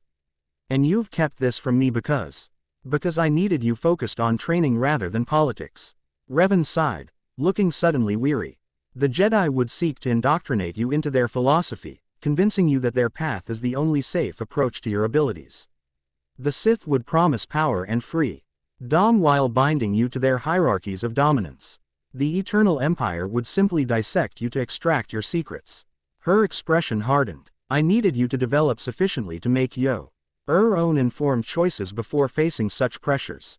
Naruto absorbed this information, understanding her reasoning even as part of him resented the calculated withholding. So what happens now? I meet this Jedi representative. Yes, Revan confirmed. Her name is Satele Shan. Ironically, my distant descendant, though she's unaware of our sanctuary's leadership. She believes she's meeting a neutral force sect called the Revanites. A complex emotion crossed her features. She's young but formidable, Grand Master of the Jedi Order despite her age, and strong in the Force. Handle the interaction carefully. She'll assess not just your abilities but your alignment. My alignment. Whether you lean toward light or dark, Revan clarified.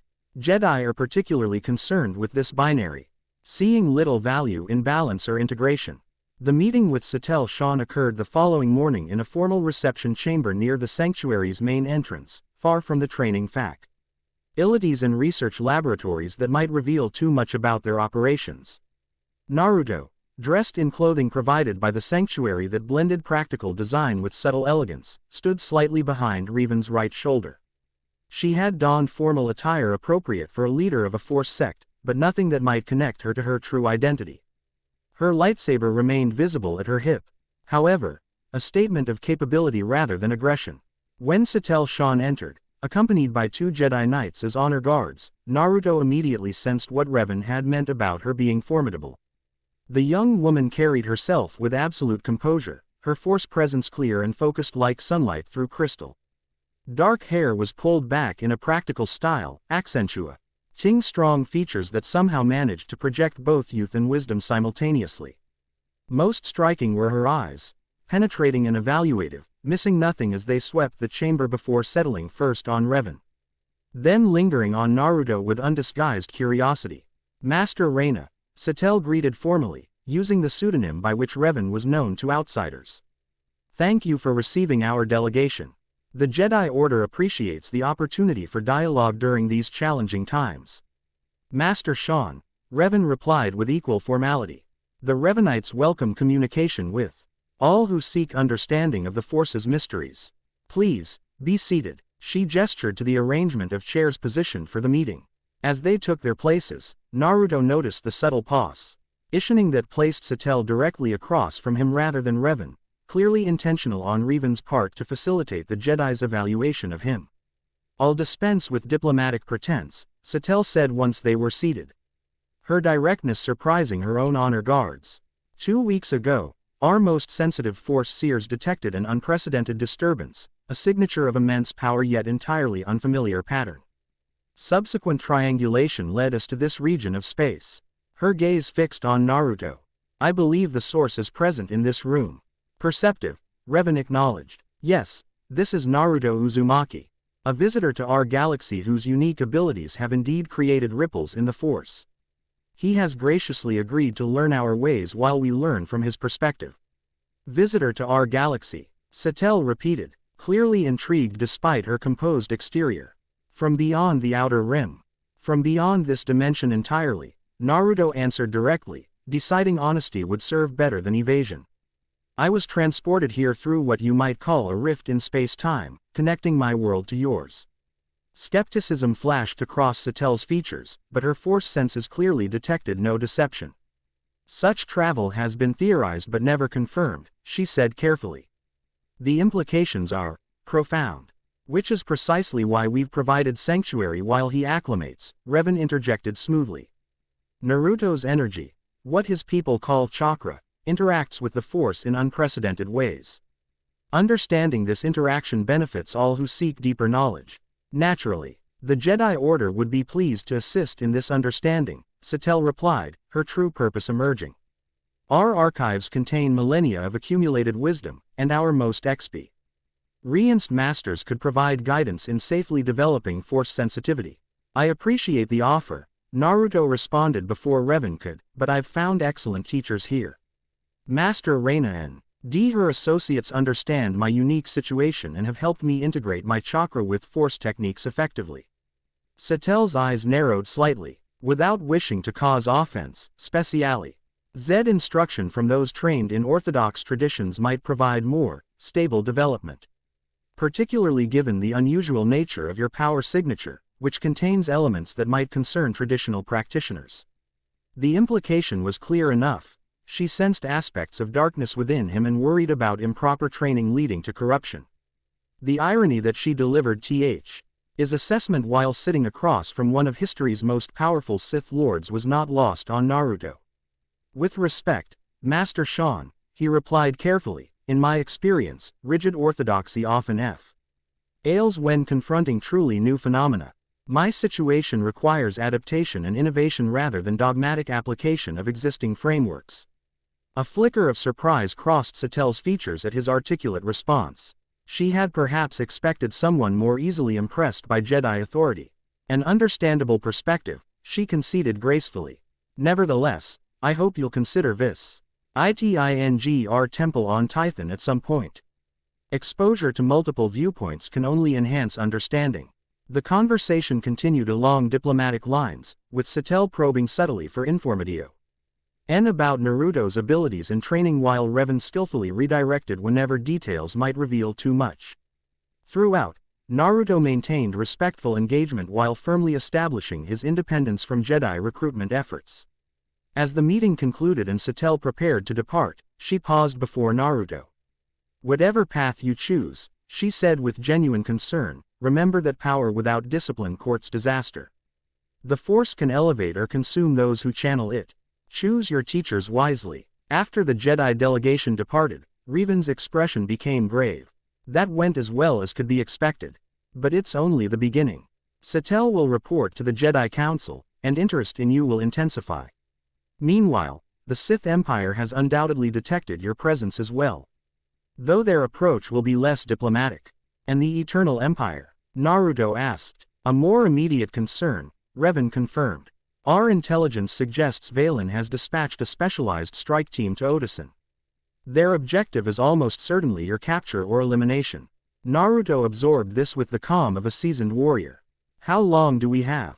Days at most. We've accelerated evacuation protocols for non-essential personnel, but completely abandoning the sanctuary would alert multiple factions to the significance of what we've discovered about your abilities. Revan's eyes met his directly. Which means we face an inevitable confrontation. Then let's prepare, Naruto replied simply. The next 48 hours passed in focused preparation. Defensive systems were reinforced, escape routes established, and contingency plans formulated.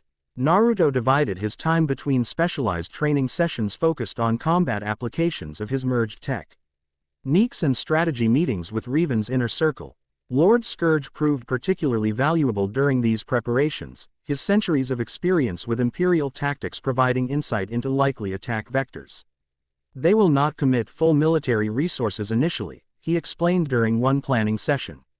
The Emperor prefers surgical extraction of valuable assets, preserving them for study while minimizing operational exposure. Which means knights and specialized operatives rather than warships and bombardment, Revan concluded. A small blessing, though knights are formidable enough. They weren't prepared for Naruto's abilities last time, Orgus pointed out.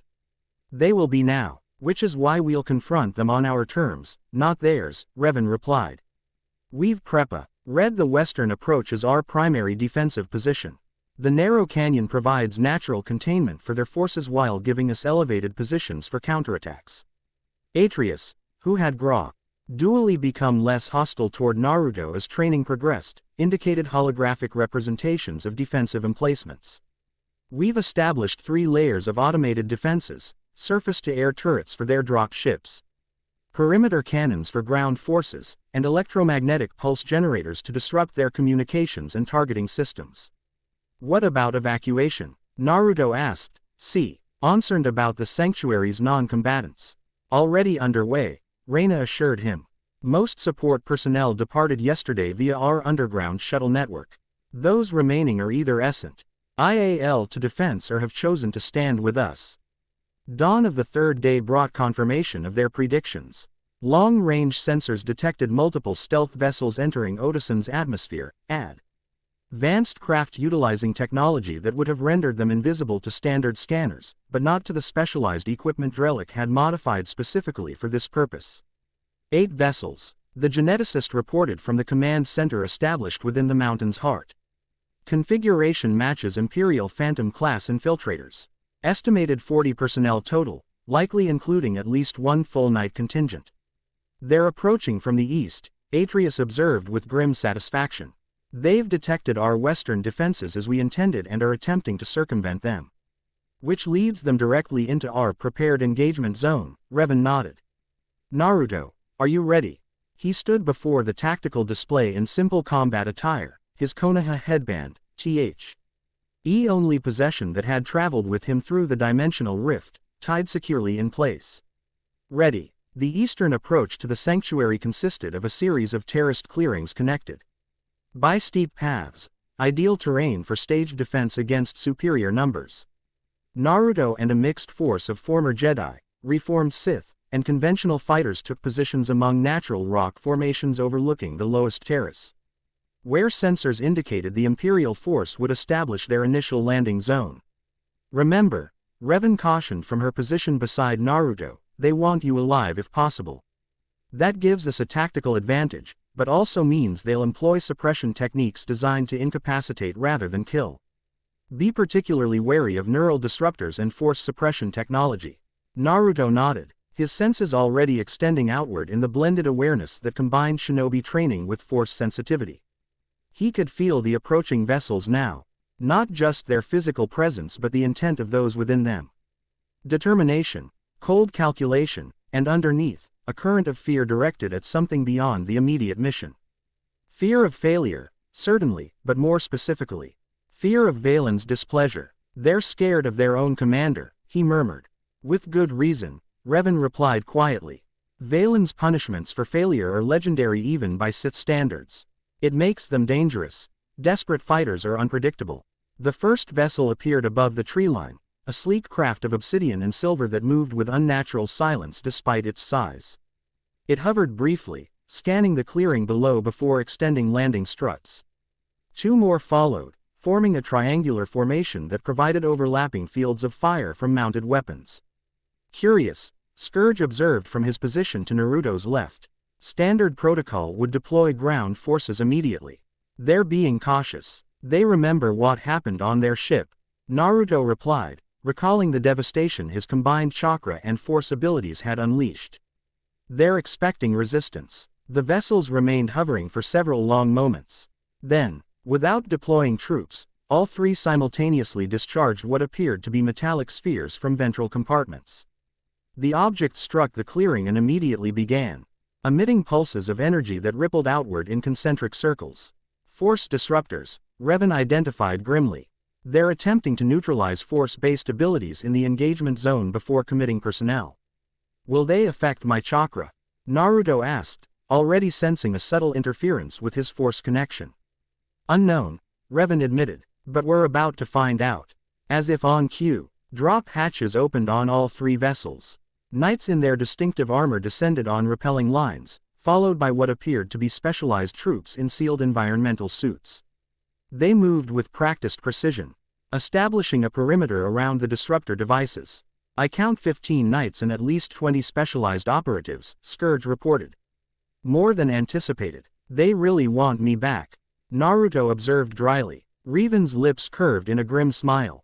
Then let's disappoint them. Signal the first phase. From concealed positions throughout the surrounding forest, automated defense turrets activated, targeting the hovering vessels with concentrated energy beams. The ship's shields flared brilliant blue under the assault, holding initially but visibly straining against the unexpected attack. On the ground, the knights reacted with impressive coordination, several immediately extending hands toward the hidden turrets. The force rippled visibly as Hay telekinetically crushed several emplacements, while others deflected energy beams back toward their sources. Now, Revan commanded. Naruto formed his signature cross-shaped hand seal, chakra surging through his pathways. Shadow Clone Jutsu. The Force disruptors indeed affected his connection to the ambient force, but his chakra pathways remained intact. 20 perfect duplicates materialized around him, each drawing on his established reserves rather than attempting to channel the suppressed force energy. Interesting, one clone observed, examining its hands. We can still access chakra but not the force. Which means we adjust tactics, another concluded. The original Naruto nodded. Teams of 4, standard formation. Target their technical specialists first, then isolate the knights. Go. The clones launched into action, moving with coordinated precision born from countless previous deployments. They struck from multiple vectors simultaneously, utilizing the terrain features for cover as they descended toward the Imperial forces below. The knights responded immediately, lightsabers igniting in synchronization, golden blades that hummed with deadly promise as they formed defensive positions around the technical specialists. What followed was chaos precisely orchestrated. Naruto's clones engaged with taijutsu and standard shinobi weaponry, their superhuman speed and coordination partially offsetting the knight's force-enhanced abilities.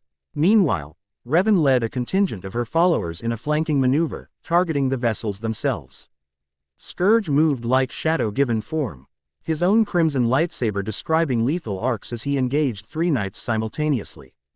Despite the force disruptors, his centuries of experience allowed him to anticipate movements and counter with devastating precision.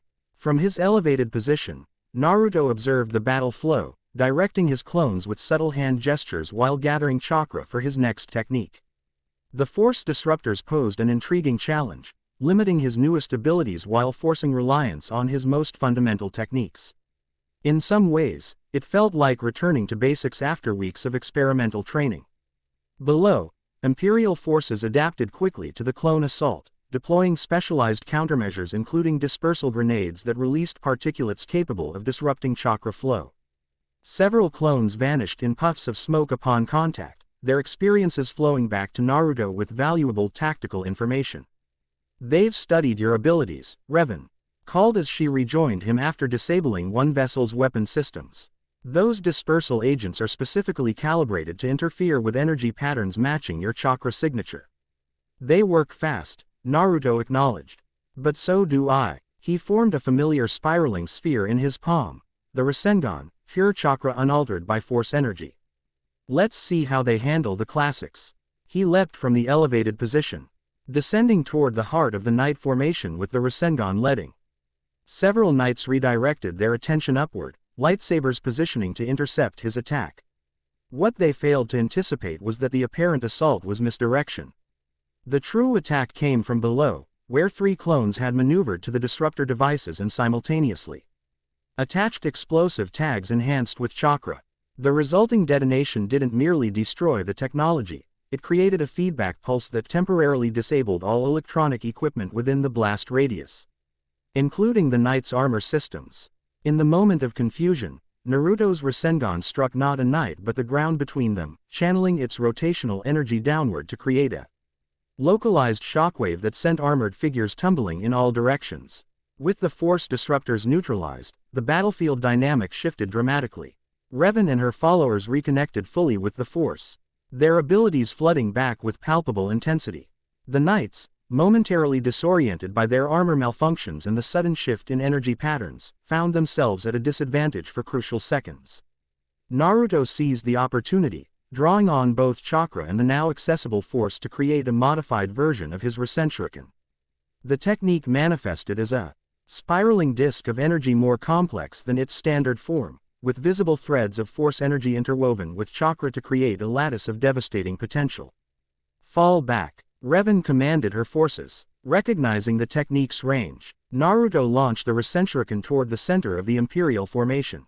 Unlike its standard application, he maintained connection with the technique through a tether of combined energies, guiding its path with unprecedented precision.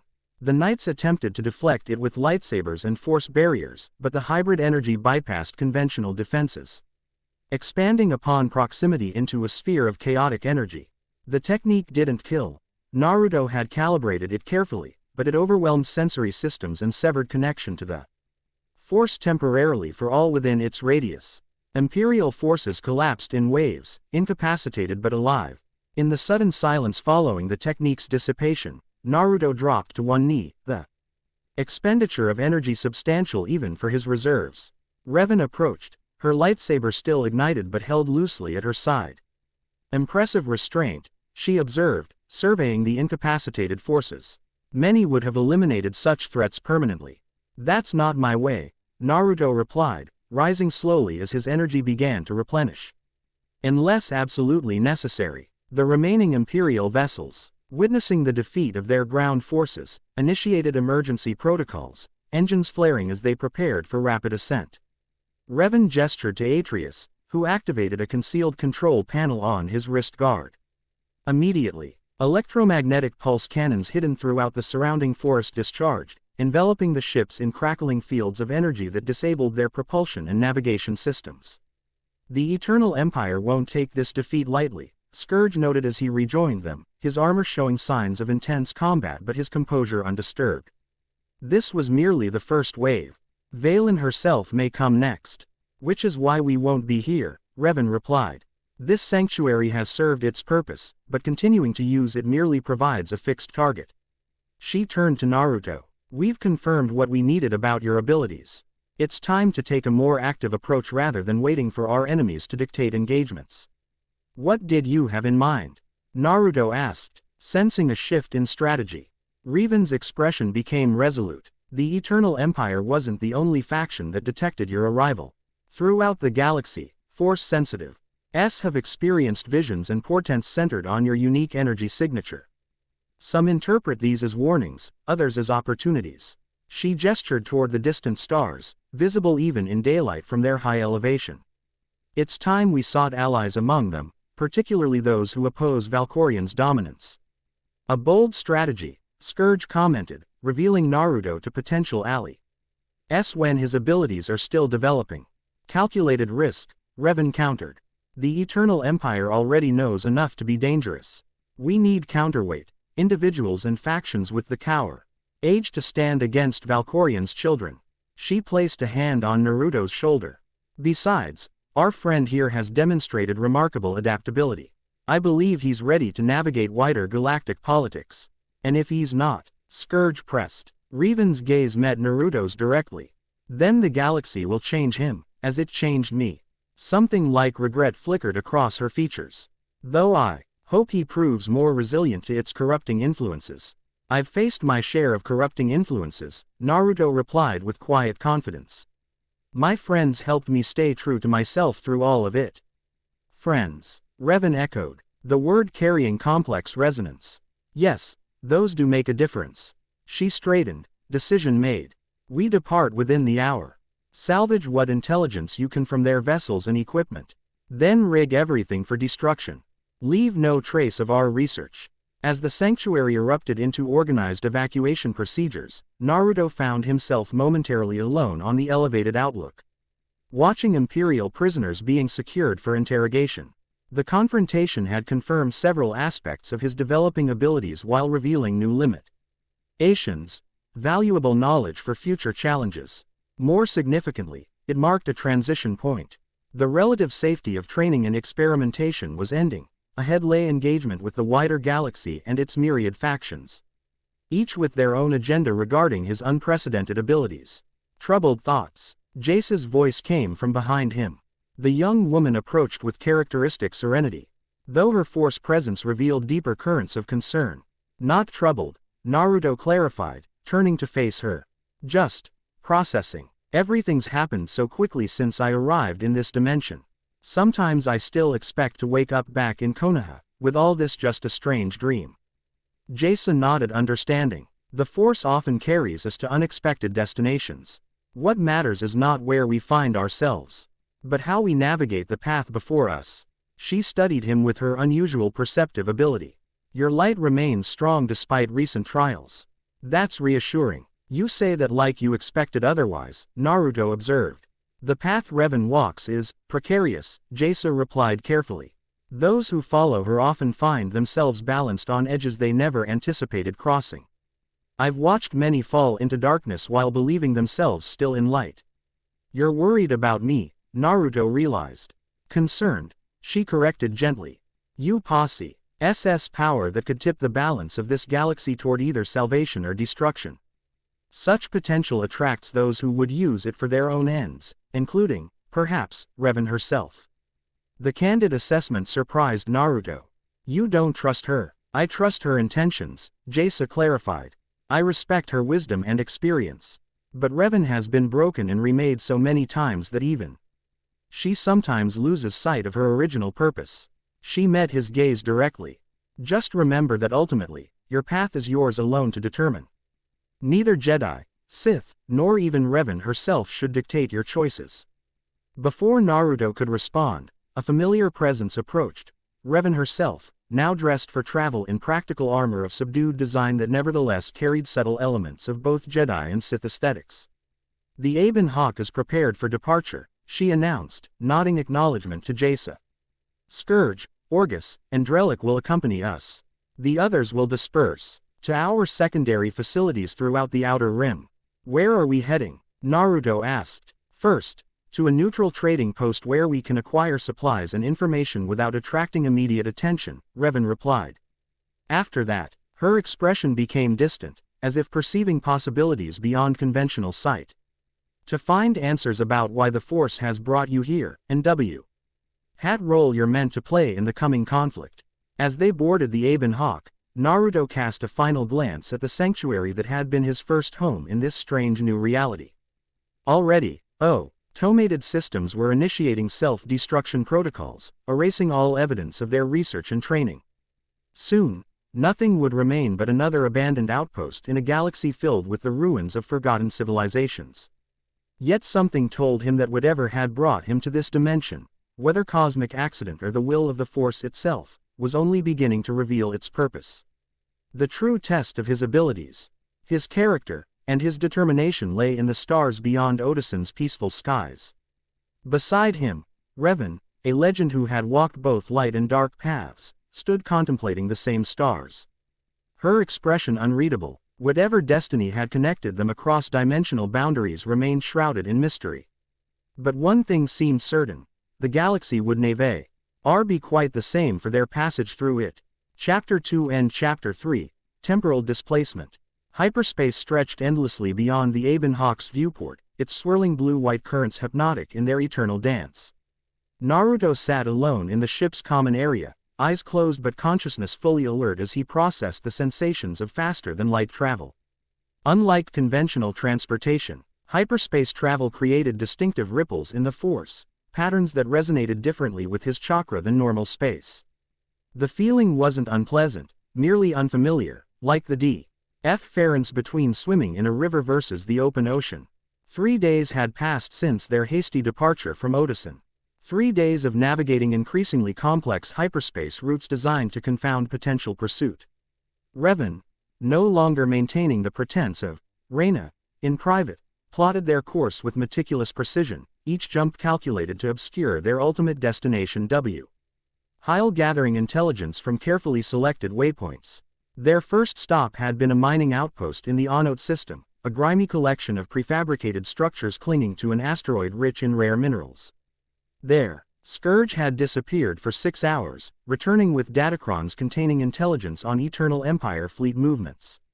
Their second stop brought them to Nar Shaddaa, the infamous Smuggler's Moon, where Drellic had arranged a clandestine exchange with an information broker, trading medical technology salvaged from Otison for access to shadowports beyond standard navigation charts.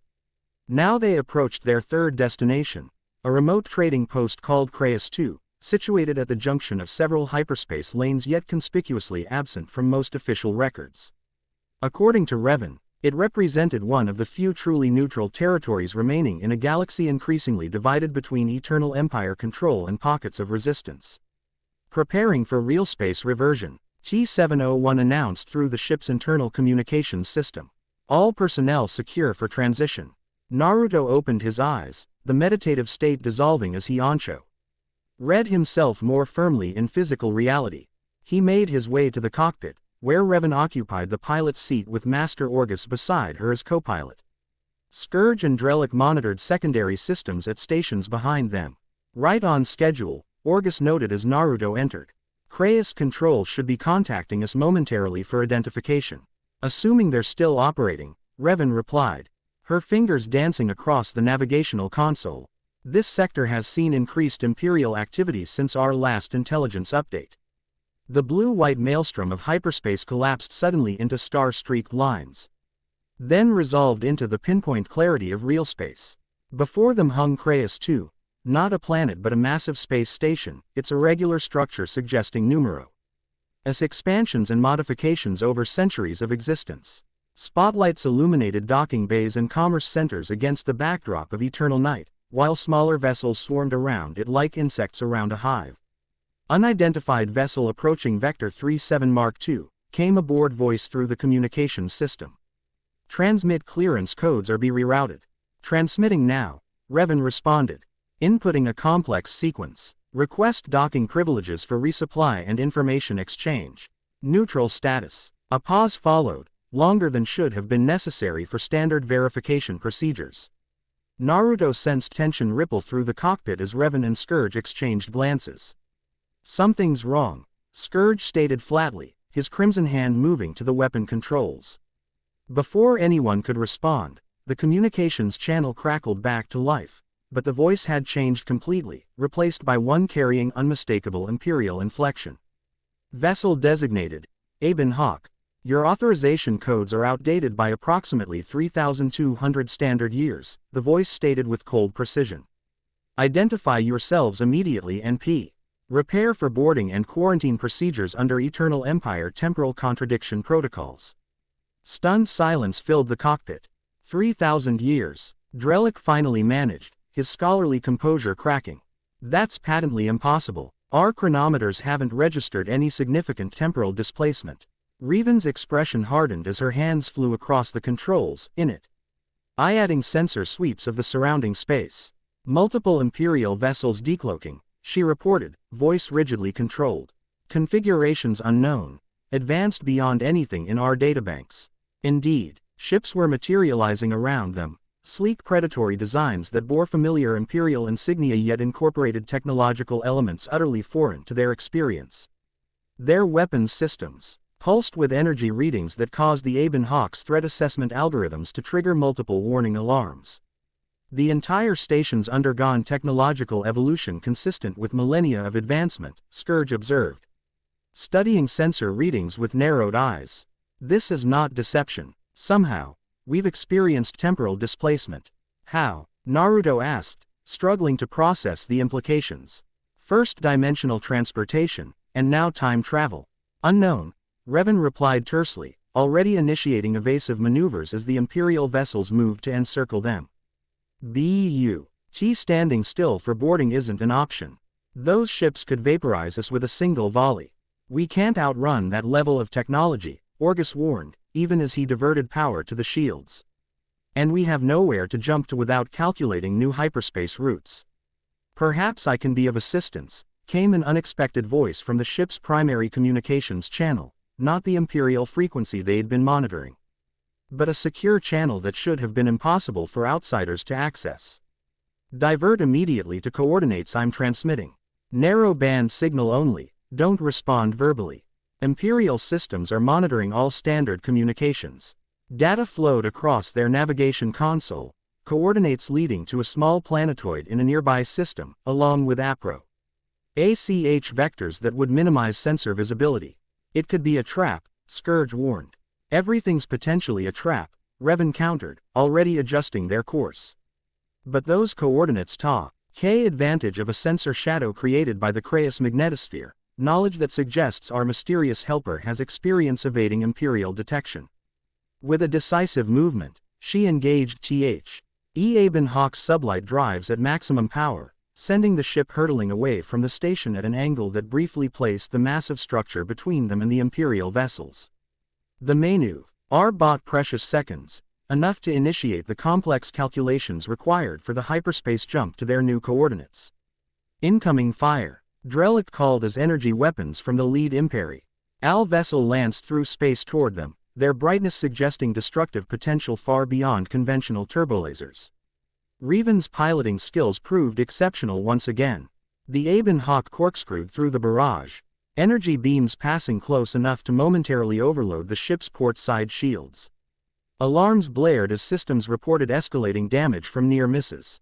Hyperspace calculations complete, T-701 announced, its mechanical voice somehow conveying urgency. Jump integrity questionable but within survival parameters. That's comforting, Naruto muttered, brace. Ing himself as Revan activated the hyperdrive. Stars elongated around them as the familiar tunnel of hyperspace enveloped the vessel.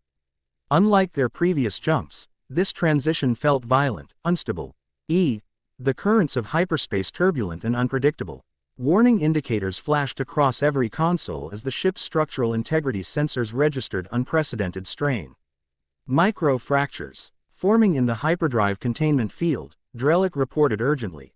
Those weren't standard weapons they fired at us, they've somehow affected the hyperspatial matrix itself. Diverting all auxiliary power to containment. Orgus responded, his decades of experience evident in his calm efficiency despite the crisis.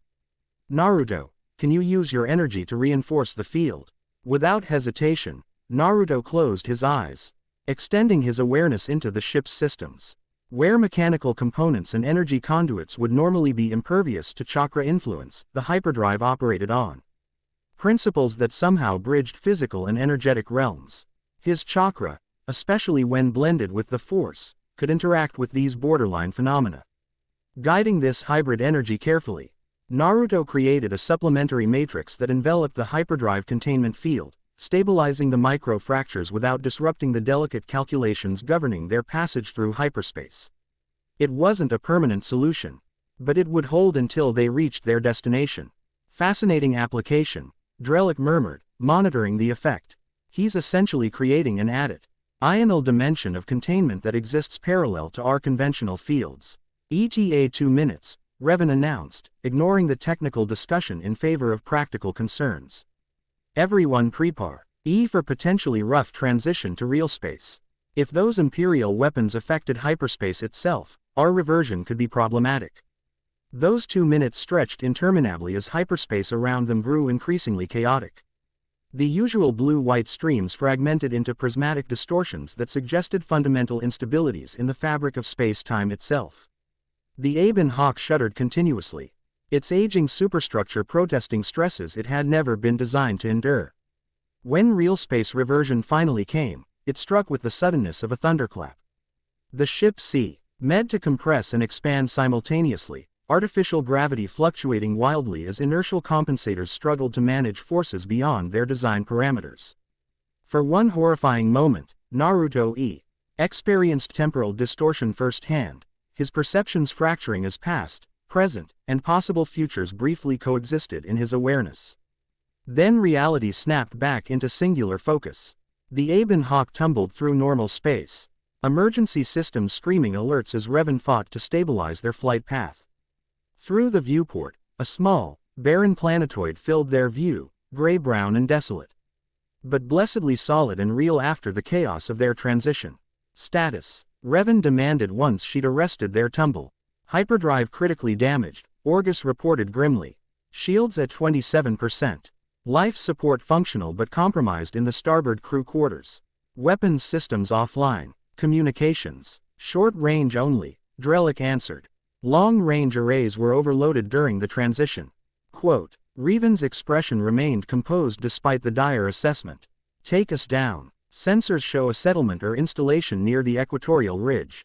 That's likely our mysterious benefactor's location. The descent through the planetoid's thin atmosphere proved mercifully uneventful. As they approached the surface, details of the installation became clear.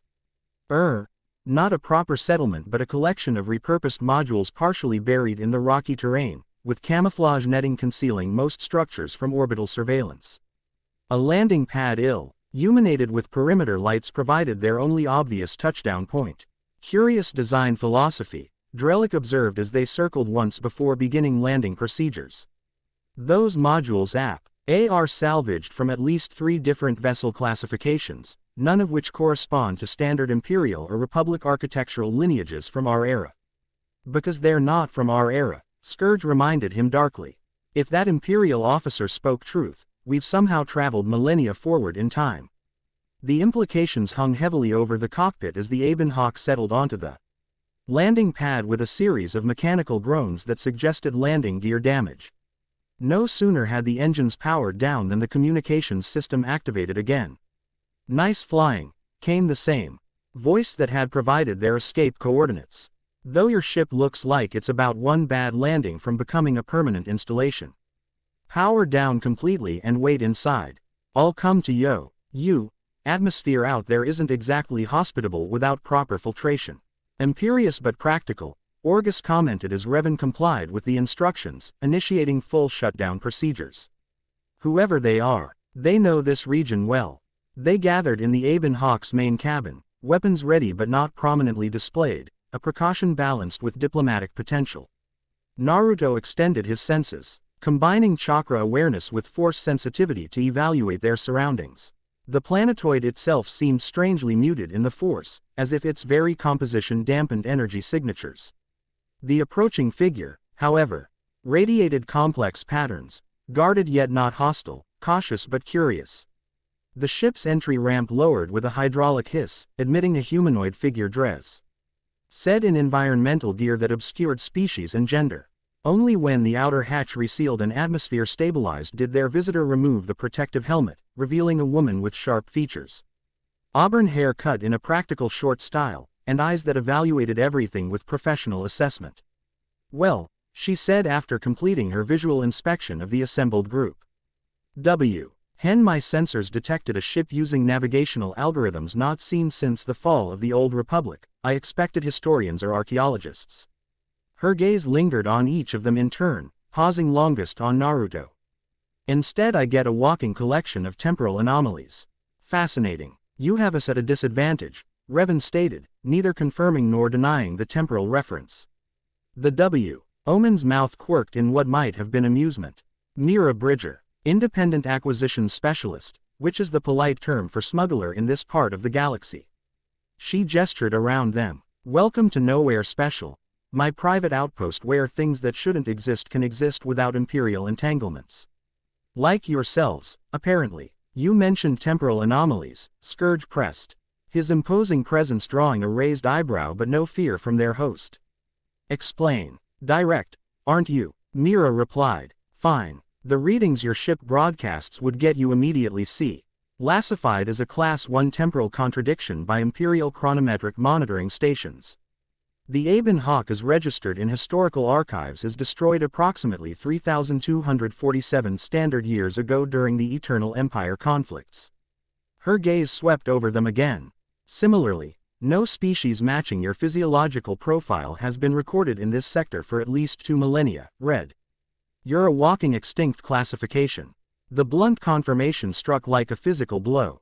Naruto observed his companions processing this information with varying degrees of acceptance and denial. Drellic's scholarly skepticism warring with empirical evidence, Orgus's Jedi calm stretched thin over profound disorientation, Scourge's ancient eyes narrowing with calculations spanning centuries. Revan alone seemed unsurprised, her expression revealing nothing beyond tactical evaluation. "You speak of these temporal matters with remarkable casualness," she observed. "Why?" Myra's expression hardened slightly. "Because in my line of work, impossible things happen with annoying regularity. The Empire's been conducting experiments with hyperspace phenomena that have caused temporal fluctuations throughout this sector. Most are minor, communications arriving before they're sent, localized time dilation effects. Occasionally something bigger slips through the cracks." She gestured to them. "Like an entire ship from 3 millennia ago. You're suggesting our displacement was caused by Imperial experiments rather than natural phenomena?" Drellic questioned, professional interest temporarily overriding existential crisis. "I'm not suggesting anything," Mira countered. "I'm telling you what's happening in this sector. Whether your particular case relates to their experiments or something else entirely is beyond my expertise." She crossed her arms. "What I do know is that your ship broadcast energy signatures that lit up every Imperial sensor network in the quadrant. If you want to avoid becoming permanent residents of an Imperial research facility, you'll need significant help. Which you're offering out of generosity." Scourge's skepticism dripped from every syllable. Myra's laugh held genuine amusement. "Hardly. I'm offering out of calculated self-interest. Whatever caused your temporal shift might help me solve a particular problem I've been working on. Plus, the Empire WOU.LD pay handsomely for specimens like yourselves, which means keeping you out of their hands has considerable negotiating value with certain parties. Your resistance, Revan stated rather than asked. I'm whatever needs doing, Mira corrected. The galaxy's not as simple as Empire versus Resistance anymore. Hasn't been for a long time. Naruto, who had remained silent during this exchange, finally spoke. You said, anymore. What happened to the Republic? The Jedi Order. Something flickered across Myra's features. Surprise, perhaps, that this question came from him rather than the others. History lesson later, she replied. Right now, your ship needs significant repairs before it attracts more attention. I have facilities that can help with that, but we'll need to move it underground. She gestured toward a camouflaged hangar entrance barely visible in the distance. My tractor systems can manage the transfer if your engines are truly offline. Revan exchanged glances with the others before nodding decisively. We accept your assistance, with appropriate caution on both sides. However, we'll need more than repairs. We need information about this era if we're to navigate it safely. Fair enough, Mira conceded. But information exchange goes both ways. I want to know exactly how you ended up here, with particular attention to the energy readings my sensors detected during your arrival. Those patterns might relate to something I've been tracking. The arrangement struck. Mira departed to initiate the hangar systems while the Aben Hawk's crew gathered essential supplies and equipment. Naruto used this opportunity to approach Revan privately, voice low to avoid being overheard. You don't seem surprised by the time jump, he observed. Did you suspect something like this might happen? Revan's expression remained carefully neutral. Not specifically, no, but dimensional travel and temporal displacement often correlate in theoretical models. Your arrival in our galaxy created ripples in space-time fabric that may have weakened conventional boundaries. That's not a complete answer, Naruto pressed. A ghost of a smile touched Revan's lips. You're becoming more perceptive in reading people. Good. She glanced toward the others, ensuring they remained occupied before continuing quietly. During our hyperspace jumps, I sensed disturbances. Echoes of events that hadn't occurred yet. Impressions of timelines branching from decision points. I attributed it to force sensitivity interacting with hyperspace phenomena, but in retrospect, it may have been warning signs of temporal instability. And you didn't mention this because speculative concerns about theoretical temporal anomalies would have distracted from immediate priorities, she replied pragmatically. Now that speculation has become reality, we adapt accordingly. Naruto considered this, recognizing the leadership philosophy behind her decision even as part of him chafed at information being withheld. It reminded him uncomfortably of how Konoha's leaders had sometimes operated, making decisions they deemed best without fully informing those affected. If we've really jumped thousands of years, he said instead of pursuing this point, everything and everyone you knew is gone, Revan completed, a flicker of genuine emotion breaking through her composed exterior.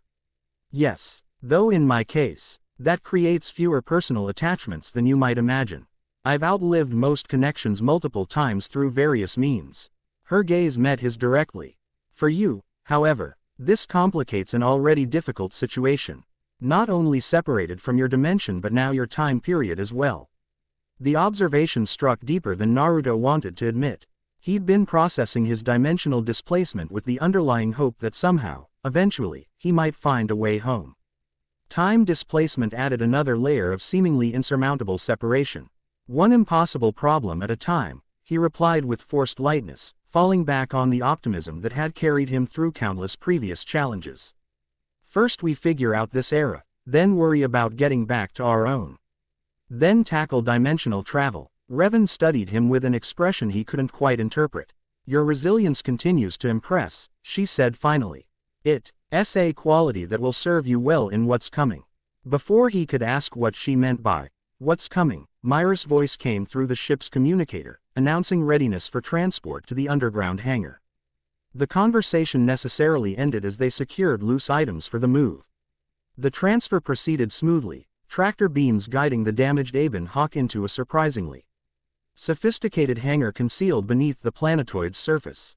As the camouflaged doors sealed above them, lighting systems activated to reveal a space that defied expectations, not the crude smuggler's den they might have anticipated, but a technical facility with advanced repair equipment and diagnostic systems that somehow managed to appear both cutting-edge and cobbled together from disparate sources.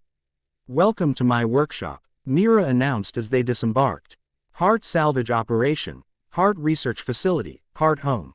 It's not pretty, but it's secure. This entire chamber is shielded against every scanning technology currently deployed in Imperial fleets. Impressive setup for a simple smuggler," Scourge observed, his tone making clear he didn't accept her self-characterization. Mira shrugged, neither confirming nor denying the implication.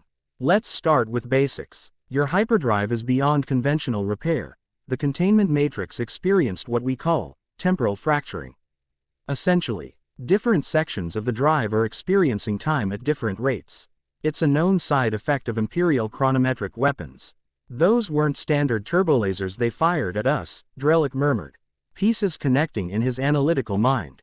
"Some form of temporal disruption technology." "Chrono disruptors," Mira confirmed.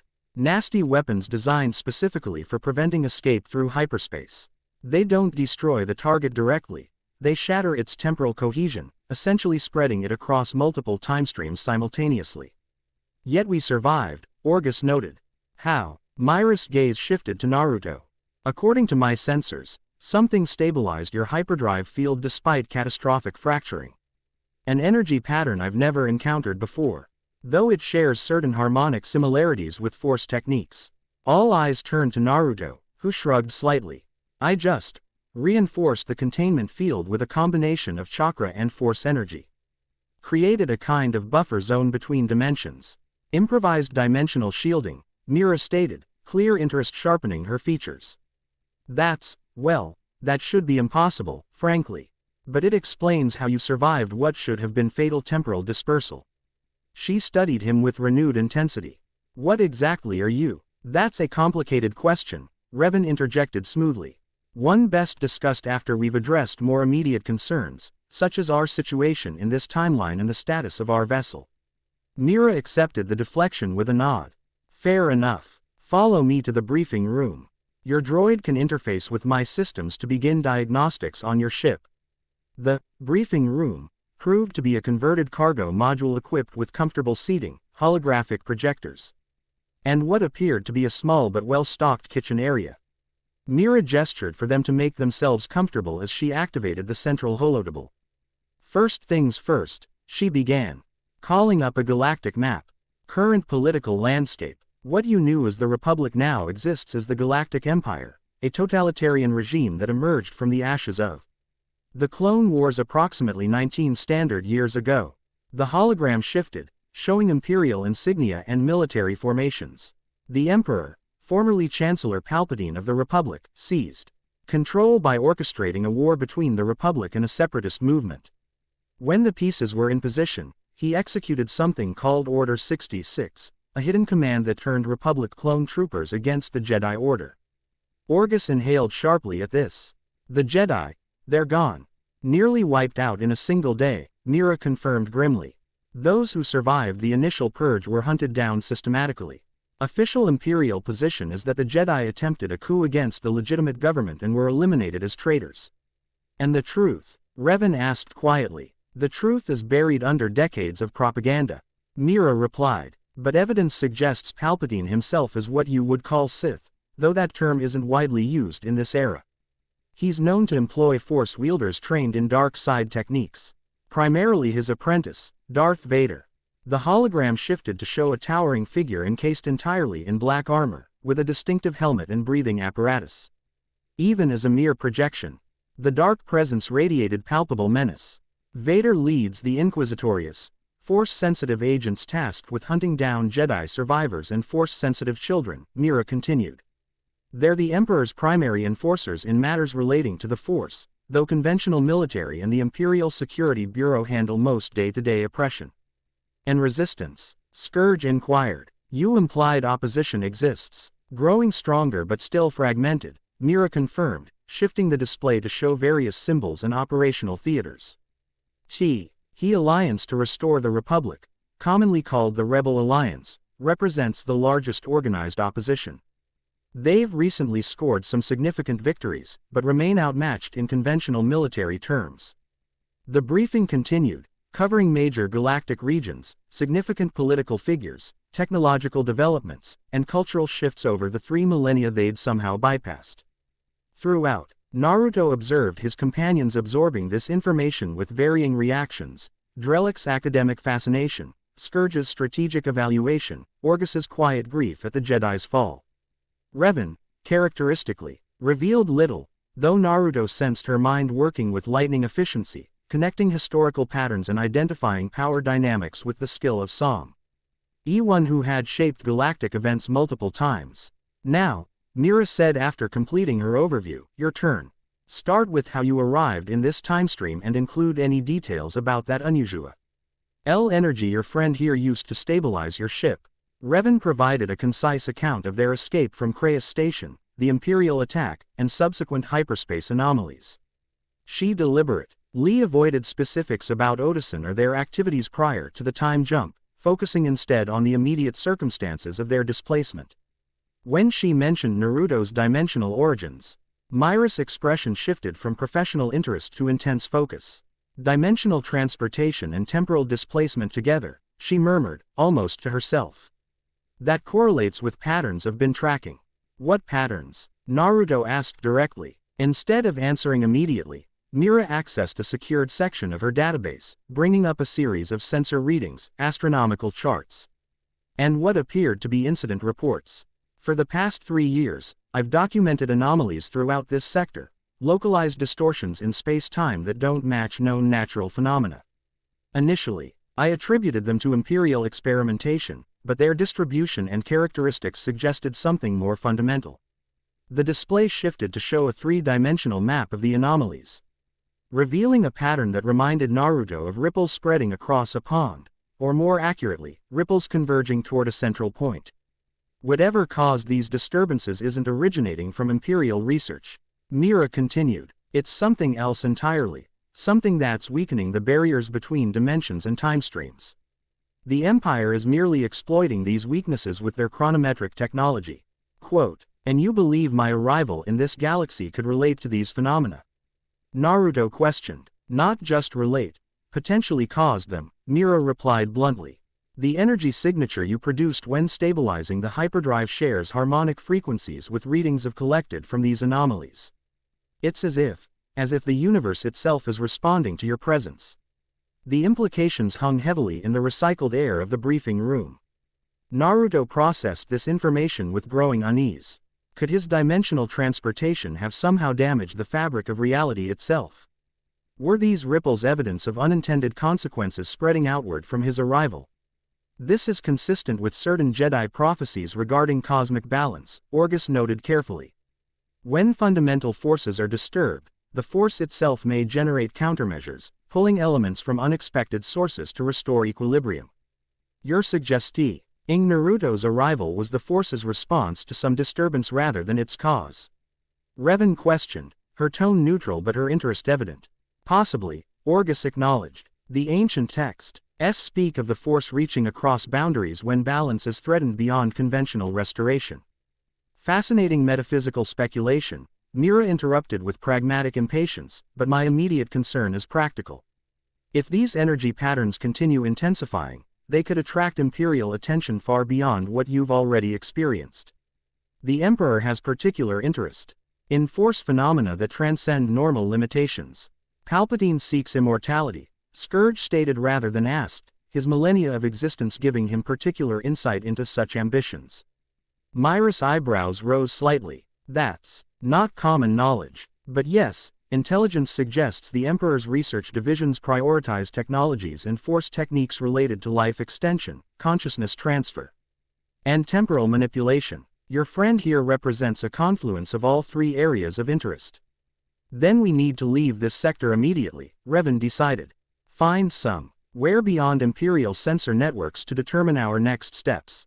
With what ship? Mira countered. The Aben Hawk is currently experiencing temporal decay in its primary systems. Even if we could stabilize it, The vessel's profile is instantly recognizable to any Imperial database as a historical anomaly. You have alternatives to suggest? Revan asked, though her tone suggested she already knew the answer. A small smile played at the corners of Myra's mouth. As it happens, I do.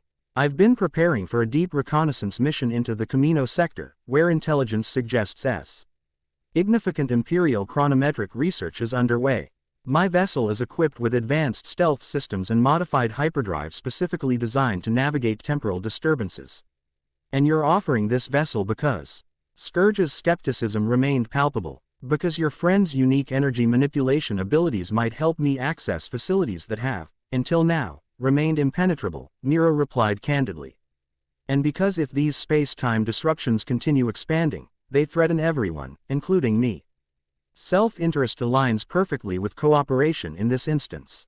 A convenient arrangement, Revan observed, neither accepting nor rejecting the proposal.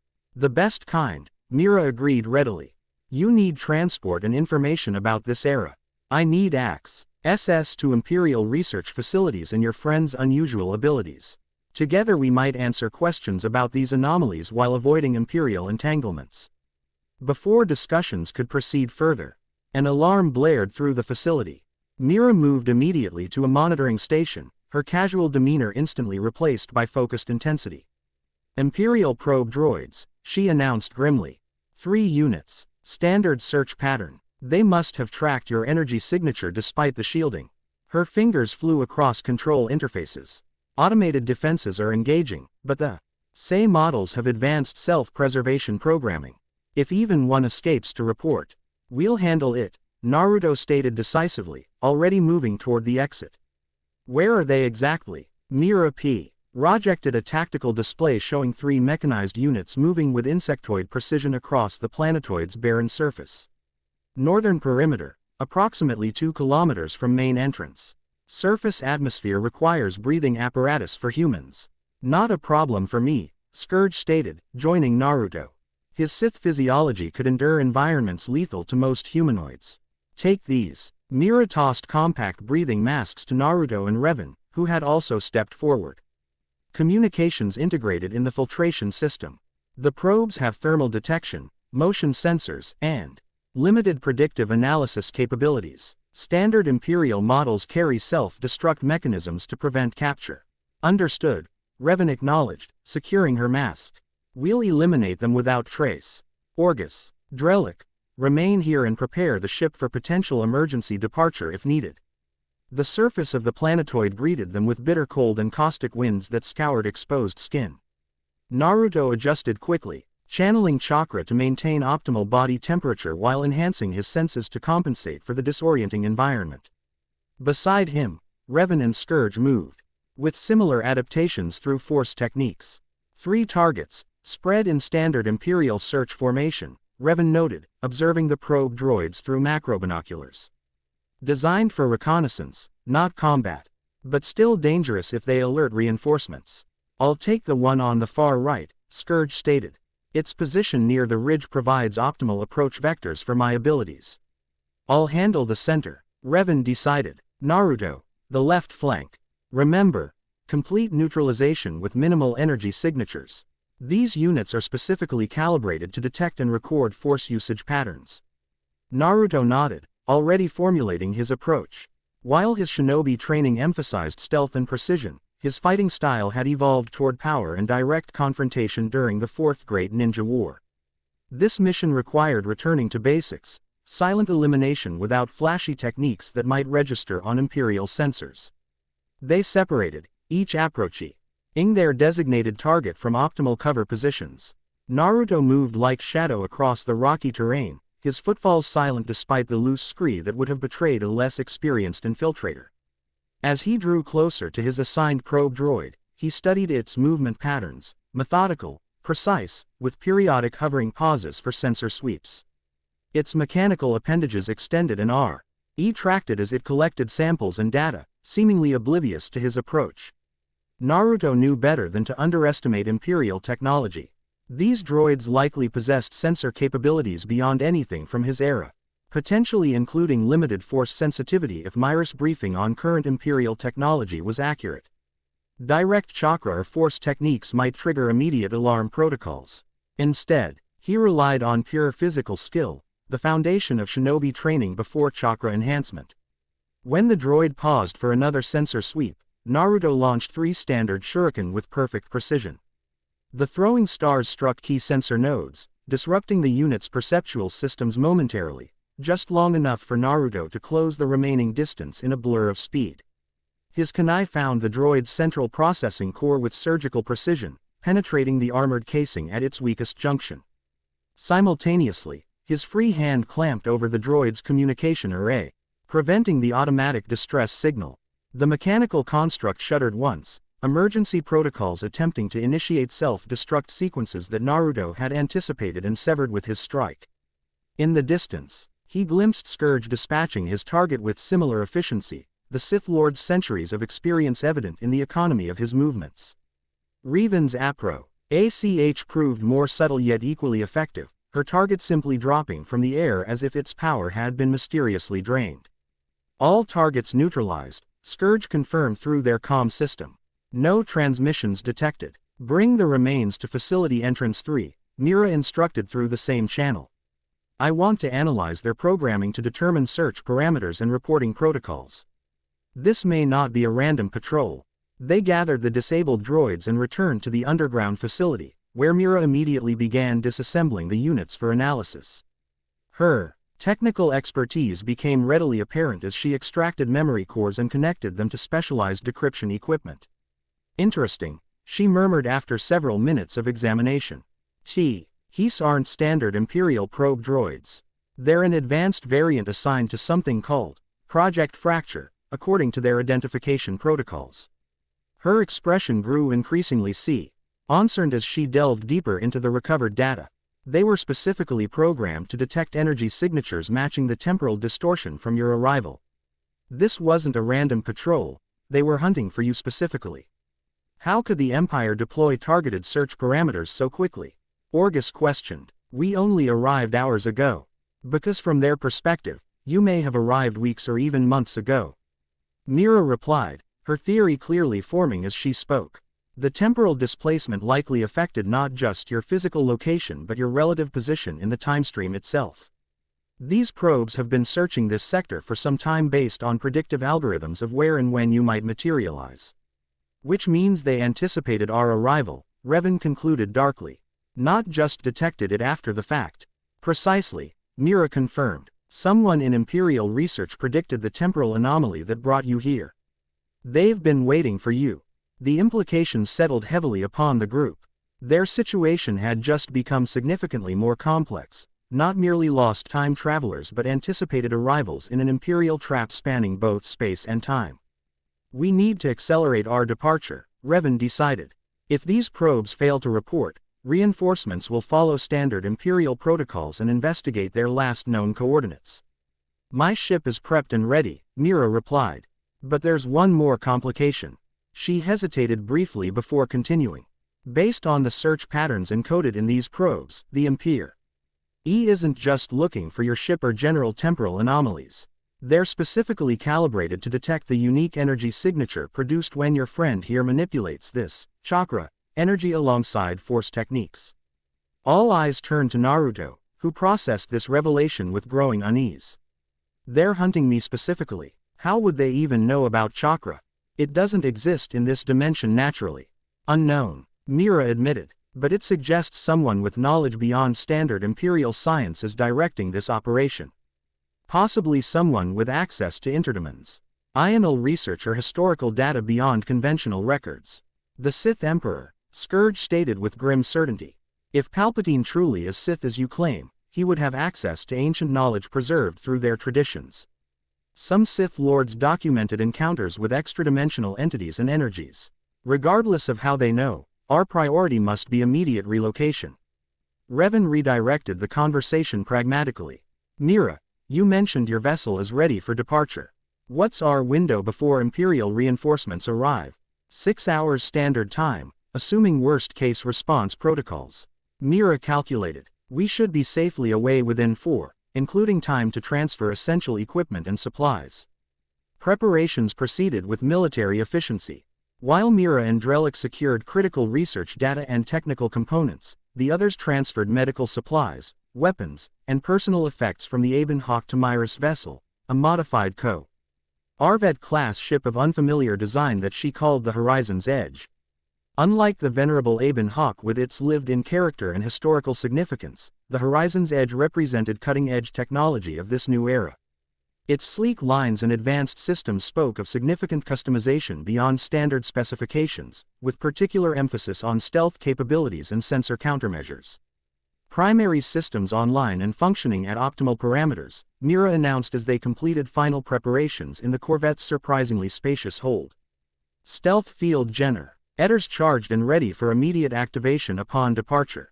Our course is plotted for the Outer Rim territories where Imperial presence is minimal. And the Aben Hawk? Revan asked, a rare note of sentiment coloring her voice. Programmed for a one-way journey into the nearest star, Mira replied with unexpected gentleness. Better a clean end than becoming an Imperial research specimen. They extracted the navigation computer and primary AI core for preservation. They contain historical data that shouldn't fall into Imperial hands. Revan nodded acceptance, though Naruto sensed the significance of this moment for her. The Aben Hawk represented one of her few tangible connections to her original timeline, a vessel that had carried her through countless adventures across decades of galactic history. As they prepared for final departure, Naruto found himself drawn to the cockpit viewports, gazing at the desolate planetoid that had briefly served as their sanctuary. Something about this moment felt pivotal, not merely physical relocation but a symbolic threshold between past and future, between passive reaction and active determination of their path forward. Second thoughts. Revan's voice came from behind him. Not exactly, Naruto replied without turning. Just processing. Everything's happening so quickly. Dimensional travel, time displacement, Imperial pursuit. Song. Times I still expect to wake up in Konoha with all this as some strange dream induced by bad ramen. A soft sound that might have been laughter escaped Revan. I've experienced similar disorientation across my various lives. Reality shifts, certainties dissolve, yet somehow we adapt and continue. She moved to stand beside him, her gaze joining his on the barren landscape. You've shown remarkable resilience through all this. I've had practice at world-shattering revelations, Naruto replied with a hint of his characteristic humor. Finding out you're hosting a tailed beast prepares you for other unexpected developments. Their moment of reflection ended abruptly as Myra's voice came through the ship's communication system. Proximity alert. Imperial vessels dropping out of hyperspace at extreme range. Configuration suggests light cruiser escort for specialized research vessel. Time to departure. Revan questioned sharply, already moving toward the command center. 3 minutes to engine ignition sequence. Mira reported. Stealth systems active but not guaranteed effective against whatever specialized detection equipment that research vessel carries. Can we accelerate the startup procedure? Scourge asked as they gathered in the corvette's command center. Not without risking drive stability, Mira replied, her fingers dancing across control interfaces with practiced precision. The Horizon's Edge utilizes experimental hyperspace technology specifically designed for navigating temporal distortions. Proper initialization sequence is non-negotiable. External monitors displayed the approaching Imperial vessels, sleek and predatory in design, their configuration unfamiliar to everyone except Mira. The lead ship dwarfed its escorts, its hull bristling with Ensor arrays and what appeared to be specialized research equipment rather than standard weapons systems. That's an immersion-class research vessel, Mira identified grimly. Specifically designed or investigating space-time anomalies and force-related phenomena. If they're deploying that classification, someone very high in Imperial hierarchy is taking personal interest in your arrival.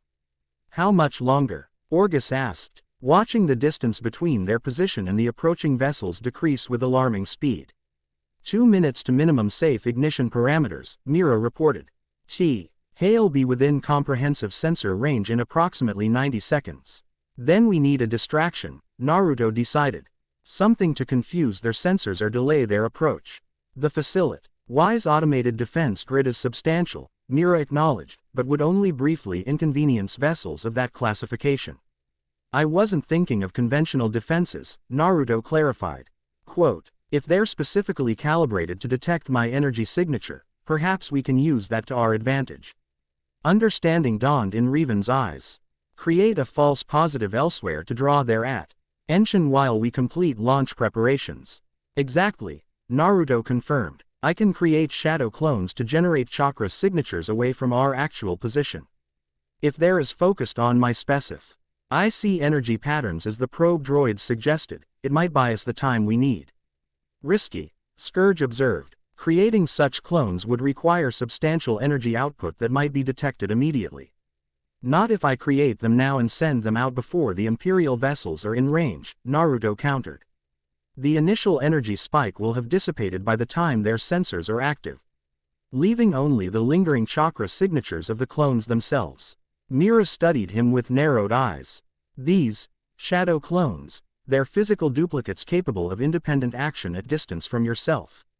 Yes, Naruto confirmed. They can travel several kilometers while maintaining stable form, especially when I reinforce them with extra chakra. Do it, Revan decided. Create as many as you can sustain without compromising your own reserves. Position them at maximum distance from our departure vector. Without further discussion, Naruto formed his characteristic hand seal, channeling chakra with practiced precision.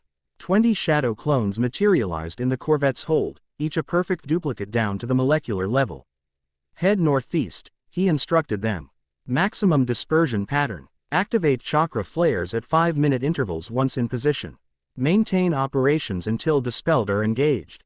The clones acknowledged with synchronized nods before embarking through the facility's emergency exits, spreading across the planetoid's surface in carefully plotted trajectories designed to draw Imperial attention away from the underground hangar. Aerial vessels now within primary sensor range, Mira reported tensely. Their scan patterns indicate active search protocols focused on, she studied her instrumentation with surprise. They're altering course, diverting toward the northeastern quadrant. Your distraction is working. For now, Revan cautioned. Their more sophisticated sensors will eventually differentiate between clones and the original. We need to be well away before that happens. Engine ignition sequence initializing, Mira confirmed. Temporal stabilization fields active. Prepare for potential reality fluctuate. Ion during initial acceleration. This drive system sometimes creates localized time dilation effects. The horizon's edge hummed with increasing energy as its advanced propulsion systems cycled through activation sequences. Unlike conventional starships with their familiar vibrations, this vessel produced an unsettling harmonic resonance that seemed to fluctuate between different frequencies, as if parts of the ship existed in slightly different timestreams simultaneously. Imperial vessels continuing northeastern trajectory, Drellick reported from the sensor station. Deploying smaller craft, likely for surface reconnaissance of the energy signatures. Perfect timing, Mira announced with satisfaction. Hangar doors opening. Departure trajectory calculated for minimal sensor exposure. EV. Ori-1 secure for potential temporal turbulence. The underground hangar's massive doors retracted smoothly, revealing the planetoid's night sky above. With surprising grace for its size, the horizon's edge rose vertically through the opening, its specialized engines producing minimal visible exhaust or energy signatures. Stealth systems at maximum, Mira confirmed, her piloting skills evident in the vessel's precise movements. Maintaining low-altitude approach until we clear the gravity well, then immediate hyperspace transition. On the tactical display, Imperial forces continued investigating the decoy signatures to the northeast, their attention fully engaged with Naruto's shadow clones. Several had been discovered and engaged based on energy fluctuations detected by the monitoring systems. But the resulting confusion served their purpose perfectly, creating multiple contradictory readings that obscured the corvette's departure. Preparing for hyperspace transition, Mira announced as they cleared the planetoid's atmosphere. Coordinates locked for the Severine sector. Temporal stabilization fields at maximum intensity. We're being scanned, Drellick suddenly warned. Directed energy beam from the Imperial research vessel, they've detected our engine signature. Too late, Mira replied with grim satisfaction, activating the hyperdrive. They can scan all they want, but we'll be. Her words cut off as the hyperspace transition began, but something was wrong. Instead of the familiar blue-white tunnel of hyperspace, the viewport filled with prismatic fractures, as if reality itself were shattering around them. Alarm systems blared warnings in unfamiliar patterns as the ship shuddered violently. Temporal destabilization detected. Mira shouted over the cacophony of alerts. The Imperial scan wasn't just detection, it was active interference. They're trying to disrupt our temporal cohesion. Disengage hyperdrive, Revan commanded. Can't, Mira responded, fighting with the controls. We're caught in some kind of chronometric tractor field. They're trying to pull us back into their timestream while we're mid-transition. The ship's interior began exhibit impossible phenomena, objects moving in slow motion while others accelerated, chronological desynchronization affecting different sections independently. Naruto felt his own perception fracturing, experiencing moments that hadn't happened yet alongside echoes of the recent past. Naruto. Revan's voice reached him through the temporal chaos. Like before, stabilize the field. Understanding immediately, Naruto centered himself despite the disorienting fluctuations. Drawing on both chakra and the force, he created a stabilizing matrix similar to what had protected the Aben Hawk during the previous temporal displacement, but significantly expanded to encompass the entire corvette. The effort strained his reserves enormously. Unlike the previous application which had merely reinforced existing containment fields, this required establishing entirely new parameters against an active external force attempting to disrupt their temporal integrity. Dimly, through his concentrated focus, Naruto heard the others responding to the crisis, Mira making rapid adjustments to the hyperdrive configurations, Scourge channeling his ancient power to reinforce critical systems, Revan calculating alternative jump coordinates that might break the chronometric interference. It's working, Mira called out after what might have been seconds or hours. Time perception itself had become unreliable. Your energy field is creating a stable pocket around our vessel. Recalculating jump parameters to utilize this stability bubble. The prismatic fracturing in the viewport gradually resolved into more familiar hyperspace patterns, though still shot through with unusual color variations and geometric distortions unlike standard transit. The violent shuddering subsided to a more manageable vibrati. Anna's systems realigned with a consistent temporal flow. We've broken free of their chronometric field, Mira confirmed, her voice betraying rare awe.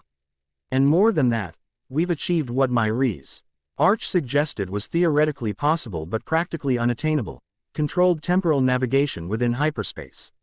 Meaning? Orgus questioned as he helped Drellick back to his station after tea. He geneticist had been thrown during the worst of the turbulence. Meaning we're not just traveling through space, Mira explained, studying readings with intense focus. We're moving through time simultaneously. The energy field Naruto generated is interacting with the specialized hyperdrive in ways of only theorized. We're riding a controlled temporal wave. Can you direct this temporal wave? Revan asked sharply. Determine when and where we emerge. To some extent, Mira replied, making adjustments to previously untested control systems. The drive was designed for this possibility, but without practical application until now.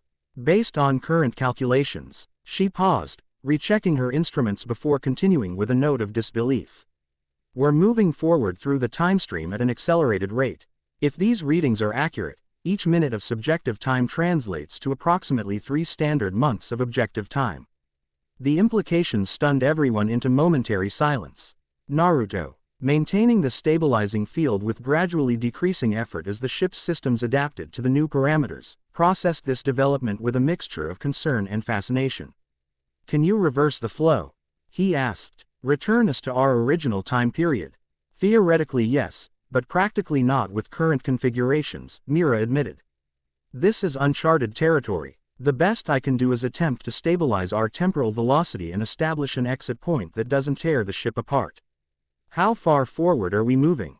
Drellick questioned, his scholarly interest overcoming physical discomfort. Mira checked calculations before answering grimly.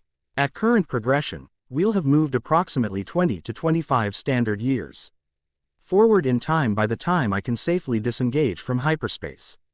25 years, Scourge repeated, the number insignificant to someone who had lived millennia but clearly consequential in this context. The political landscape could be entirely transformed in such a period. Or remarkably unchanged, Revan noted. Empires can endure for centuries with the right leadership and suppression techniques. As they debated implications, Naruto maintained his focus on the stabilizing field, though the effort required gradually diminished as the ship's systems harmonized with the temporal wave. Through his force connection, he sensed something unusual occurring, not just mechanical adaptation but almost organic evolution, as if the vessel itself were learning to navigate these uncharted conditions. More significantly, he felt resonance patterns shifting in the force around them, echoes of events yet to occur, impressions of significant nexus points in potential futures. Unlike Dark force precognition, which typically manifested as immediate danger sense or vague impressions, these felt structured, almost deliberate. As if something, or someone, awaited their arrival at the terminus of this unexpected journey. "I'm establishing parameters for hyperspace reversion," Mira announced after what subjective time suggested was approximately an hour. "Targeting the Alderaan sector, specifically a region of space that should be minimally populated based on historical navigation patterns. If our temporal displacement is as significant as calculations suggest, we'll need time to reorient before making contact with local populations." "Alderaan?" Orgus questioned. "The core world." A strange expression crossed Myra's features, something between grimace and sorrow. "Just the sector. The planet Alderaan itself is no longer available as a destination." Before anyone could question this cryptic statement, new alarms sounded, different from the earlier temporal warnings but equally urgent. "Hyperspace disturbance ahead," Mira reported, returning to full professional focus. "Massive energy readings consistent with large-scale military engagement. We're about to reverge directly into some kind of conflict zone. Can we alter course?" Revan asked immediately. "Not without risking temporal instability again," Mira replied tensely. "Our path is effectively locked until reversion. Brace for potential combat situation upon arrival." Weapon systems activated automatically as the horizon's edge prepared for potential threat response. The hyperspace distortions intensified, suggesting they approached the terminus of their unusual journey. Naruto gradually released his stabilizing field as the ship's own systems achieved balance, ready to redirect his energy toward defense if necessary. "Reversion in 3, 2, 1. Mira counted down, hands poised over emergency controls. The chaotic hyperspace tunnel collapsed around them, reality reasserting itself with jarring abruptness. The viewport filled immediately with a scene of spectacular destruction, capital ships exchanging devastating broadsides, fighter craft weaving through debris fields and planetary defense platforms discharging massive energy weapons into the conflagration. "By the Force," Orgus whispered, stunned by the scale of the battle. "Analyzing configurations," Drellick reported. "Sensor systems categorizing the combatants. Unfamiliar design aesthetics on both sides. Neither matches Imperial or Rebel Alliance parameters from our departure timeframe." "Because we're well beyond that period," Mira confirmed, studying chronometric readings with astonishment. "If these instruments are accurate, we've traversed approximately 23 standard years forward. This conflict represents whatever political reality emerged in our absence." Before they could process this information, their arrival had been noted. Multiple vessels adjusted course toward their position, WEPO-N systems clearly targeting the unexpected arrival in their battlefield. "Incoming transmission," Drellick announced. "Multiple channels, competing signals. Put them through," Revan commanded. "One at a time, priority by signal strength." Quote, "The communication system activated, projecting a holographic figure above the central console, a female Togruta of mature years, her distinctive montrals and leku marked with patterns suggesting both age and status. Despite the static interference from battle conditions, her presence projected authority and immediate command presence. Unidentified vessel, she addressed them in a voice that suggested experience with battlefield communication. "You've emerged directly into an active engagement zone between Republic forces and Separatist remnants. Say your identification and purpose immediately." Republic forces. The term caught everyone's attention immediately, suggesting political developments none had anticipated. "This is Captain Mira Bridge, of the independent vessel Horizon's Edge," Mira responded smoothly, adapting to the unexpected situation with professional calm. "We experienced hyperdrive malfunction during passage through this sector. Request immediate coordinates for withdrawal from combat zone." The Togruta studied them through the holographic connection, her expression suggesting she detected more than was being revealed. Your vessel configuration doesn't match any registered design in Republic databases, she noted. And your emergence coordinates align precisely with classified temporal anomalies we've been monitoring. Her gaze shifted, seeming to look directly at Naruto despite the chaos of battle surrounding her own position. More significantly, I'm detecting energy signatures that correspond to NCE briefings regarding a very particular individual. A slight smile touched her lips. One I've been waiting a very long time to meet again.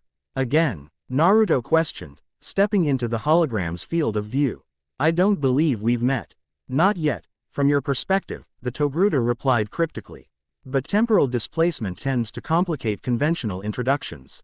She straightened, decision apparently made. I am Jedi Master Ahsoka Tano, Commander of Republic Strike Force Fulcrum. Transmitting coordinates for safe approach to our command vessel. I believe we have much to discuss about your unexpected journey through time. The transmission ended, leaving them in stunned silence broken only by the continued sounds of battle beyond their hull. Coordinates appeared on their navigation system, indicating an approach vector to a massive Republic warship positioned at the fleet's center. Jedi Master, Orgus repeated, hope and confusion warring in his expression. Jedi Order still exists in this timeline. Apparently so, Revan noted thoughtfully. Though this Republic may bear little resemblance to what either of us knew. 23 years represents significant time for political evolution, or revolution. The real question, Scourge interjected, is how this Ahsoka Tano recognizes Naruto and understands our temporal situation. She spoke as if expecting our arrival. All eyes turned to Naruto, who felt as confused as the others. I've never met her before, he confirmed. But she seemed to know me specifically. Only one way to find out, Mira decided pragmatically, already adjusting their course toward the provided coordinates. Unless you'd prefer to decline the invitation and navigate this battle zone independently. The decision was effectively made for them as additional Republic vessels moved to escort their approach, creating a protective corridor through the ongoing combat. The Horizon's Edge proceeded cautiously toward the massive flagship, a vessel of elegant yet formidable design that dwarfed everything around it except the Separatist command ship it engaged at long range. As they drew closer, details became clearer. The distinctive insignia marking this is indeed a Republic vessel, though the specific emblem differed from historical records of either the Old Republic or the one that had preceded the Empire. Aircraft of advanced design maintained protective formation around them, their pilots clearly visible through transparent canopies. Those are Jedi, Orgus noted with quiet amazement, indicating Raw fighters whose pilots wore distinctive robes. I can sense their force signatures even at this distance. Many force signatures, Revan agreed, her perception extending outward. Disciplined, trained, unified in purpose. Very different from the scattered, hunted presence you described from the Imperial era, she added, glancing toward Mira. Their escort guided them into a massive hangar bay within the flagship, where personnel in Republic uniforms directed their landing with practiced efficiency. As the Horizon's Edge settled onto the designated area, they observed a welcoming party for Ming near the primary access point, a mixed group of officers, technicians, and what appeared to be Jedi in their distinctive attire. I recommend diplomatic caution, Revan advised as they prepared to disembark. We know nothing about this era's politics or the circumstances that led to the apparent restoration of both Republic and Jedi Order. Until we understand the situation fully, reveal only what's necessary. The others nodded agreement as the corvette's ramp extended, admitting the recycled atmosphere of the warship.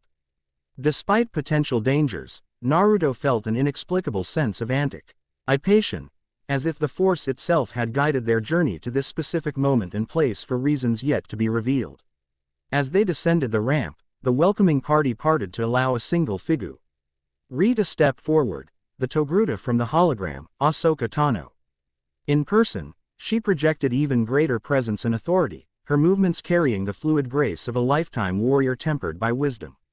The distinctive white lightsabers at her belt marked her as unique even among Jedi, whose weapons typically favored blue, green, or occasionally purple blades. Naruto Uzumaki, she greeted him directly. using his full name despite it not being mentioned in their brief communication. The Force works in mysterious ways indeed. When I last saw you, I was the younger one by far. A smile touched her lips, revealing memories of experiences he hadn't yet shared. Now it seems our situations are reversed. You know me, Naruto stated rather than asked, studying her with equal curiosity. But from my perspective, we've never met, she completed his thought. I understand. Temporal mechanics can be challenging. She gestured to the others. And Revan, Lord Scourge, Master Orgus, why? Our reputations precede you across millennia. Historical archives contain detailed accounts of your contributions to galactic history. Her gaze settled on Mira with particular interest. Captain Bridger, your family's legacy continues to shape Republic policy even today. Your descendant would be most interested to learn you're here. Descendant? Mira questioned sharply. All in good time, eh? Ahsoka assured her before addressing the entire group. I imagine you have countless questions about this era and how it differs from the empire you left behind. Similarly, we have questions about your unusual journey and its connection to temporal anomalies we've been investigating. She gestured toward a nearby corridor. Let's continue this conversation somewhere more comfortable than a hangar bay in the middle of an active battle. As they followed her through the massive vessel, Naruto studied their surroundings with keen interest. Unlike the utilitarian design of Imperial architecture he glimpsed during their brief exposure to that era, this Republic warship balanced functionality with aesthetic consideration. Crew members of diverse species worked alongside droids of advanced design. The atmosphere professional but lacking the rigid terror that Mira had described as characteristic of Imperial vessels. Most notably, Jedi moved freely among military personnel, their distinctive attire and lightsabers marking their status yet integrated seamlessly into the command structure. This represented a significant departure from both the Old Republic where Jedi had maintained separation from military matters, and the late Republic era where they had reluctantly assumed command roles during the Clone Wars. They arrived at a briefing room furnished for both functionality and comfort. RT, another departure from Spartan military design philosophy. As they settled into position seating, Ahsoka dismissed her escort with a gesture, securing the room for private conversation. First, she began once they were alone. Welcome to the New Republic Defender-class battlecruiser restoration. The year is 17 abide by standard galactic calendar, approximately 23 years after the period you departed, and approximately 36 years after the formation of the Galactic Empire. Abai, Revan questioned. After the Battle of Yavin, Ahsoka clarified. A pivotal conflict that marked the first significant Rebel Alliance victory against the Empire and established our current dating system. The Empire fell approximately 4 years after that battle, though remnants continued fighting for years afterward. The Empire fell. Myra's surprise was evident. When I left, Imperial control seemed absolute despite growing resistance. History often pivots on unexpected moments, Ahsoka replied. In this case, a farm boy from Tatooine with extraordinary force potential, a smuggler with unexpected conscience, a princess with unbreakable resolve, and a diverse alliance of beings who refused to accept tyranny. Her expression suggested personal connection to these unnamed individuals. Together they accomplished what seemed impossible, particularly when the Emperor overextended his ambitions and created vulnerabilities through overconfidence. And the Jedi Order? Orgus asked, the question clearly most significant to him. It was restored. Rebuilt rather than restored, Ahsoka corrected gently. After the Purge, only a handful survived in hiding. The new order bears little resemblance to its predecessor. We've learned from past mistakes regarding dogma, political entanglement, and emotional suppression. A shadow crossed her features. Hard lessons paid for with the lives of thousands of Jedi who died when balance was lost. You speak as someone who lived through these events, Revan observed. I did, Ahsoka confirmed. Though my path diverged from the traditional Jedi way long before the Purge, something that ultimately saved my life when Order 66 was executed. Her gaze shifted to Naruto. Which brings us to the matter at hand. Your arrival here was not coincidental, nor was your previous temporal jump that brought you to the Imperial era. You expected us, Scourge stated rather than asked. I've been anticipating this moment for decades, Ahsoka acknowledged. Ever since our first meeting, which from your perspective hasn't occurred yet. She smiled at the paradox. The Force has shown me fragments of a complex pattern involving Naruto's presence in our galaxy. His unique energy, this chakra, from another dimension, interacts with the Force in ways that create ripples across conventional temporal boundaries. The anomalies Mira was tracking, Drellick realized. Precisely, Ahsoka confirmed. What she detected were echoes of Naruto's presence propagating backward and forward through time from multiple interaction points. The most significant of these occurred during a confrontation that, from my perspective, happened approximately 21 years ago on a planet called Malachor. And from our perspective, Naruto asked. It lies in your future, Ahsoka replied simply. Though whether that future remains fixed or can change is precisely what we need to determine. She activated the room's holographic projector, displaying a three-dimensional map of temporal disturbances spanning the galaxy. These anomalies form a pattern that suggests deliberate manipulation rather than natural phenomena. Someone is attempting to exploit the unique properties of your chakra energy to achieve something unprecedented. Who? Revan questioned. And to what purpose? The who appears to be remnants of something called the Eternal Empire, Ahsoka answered, causing visible surprise among her guests. Historical records indicated its collapse millennia ago, but apparently some elements survived in isolated regions of space, preserving technologies and knowledge that should have been lost to time. Impossible, Scourge declared. The Eternal Empire was systematically dismantled following Valkorian's defeat.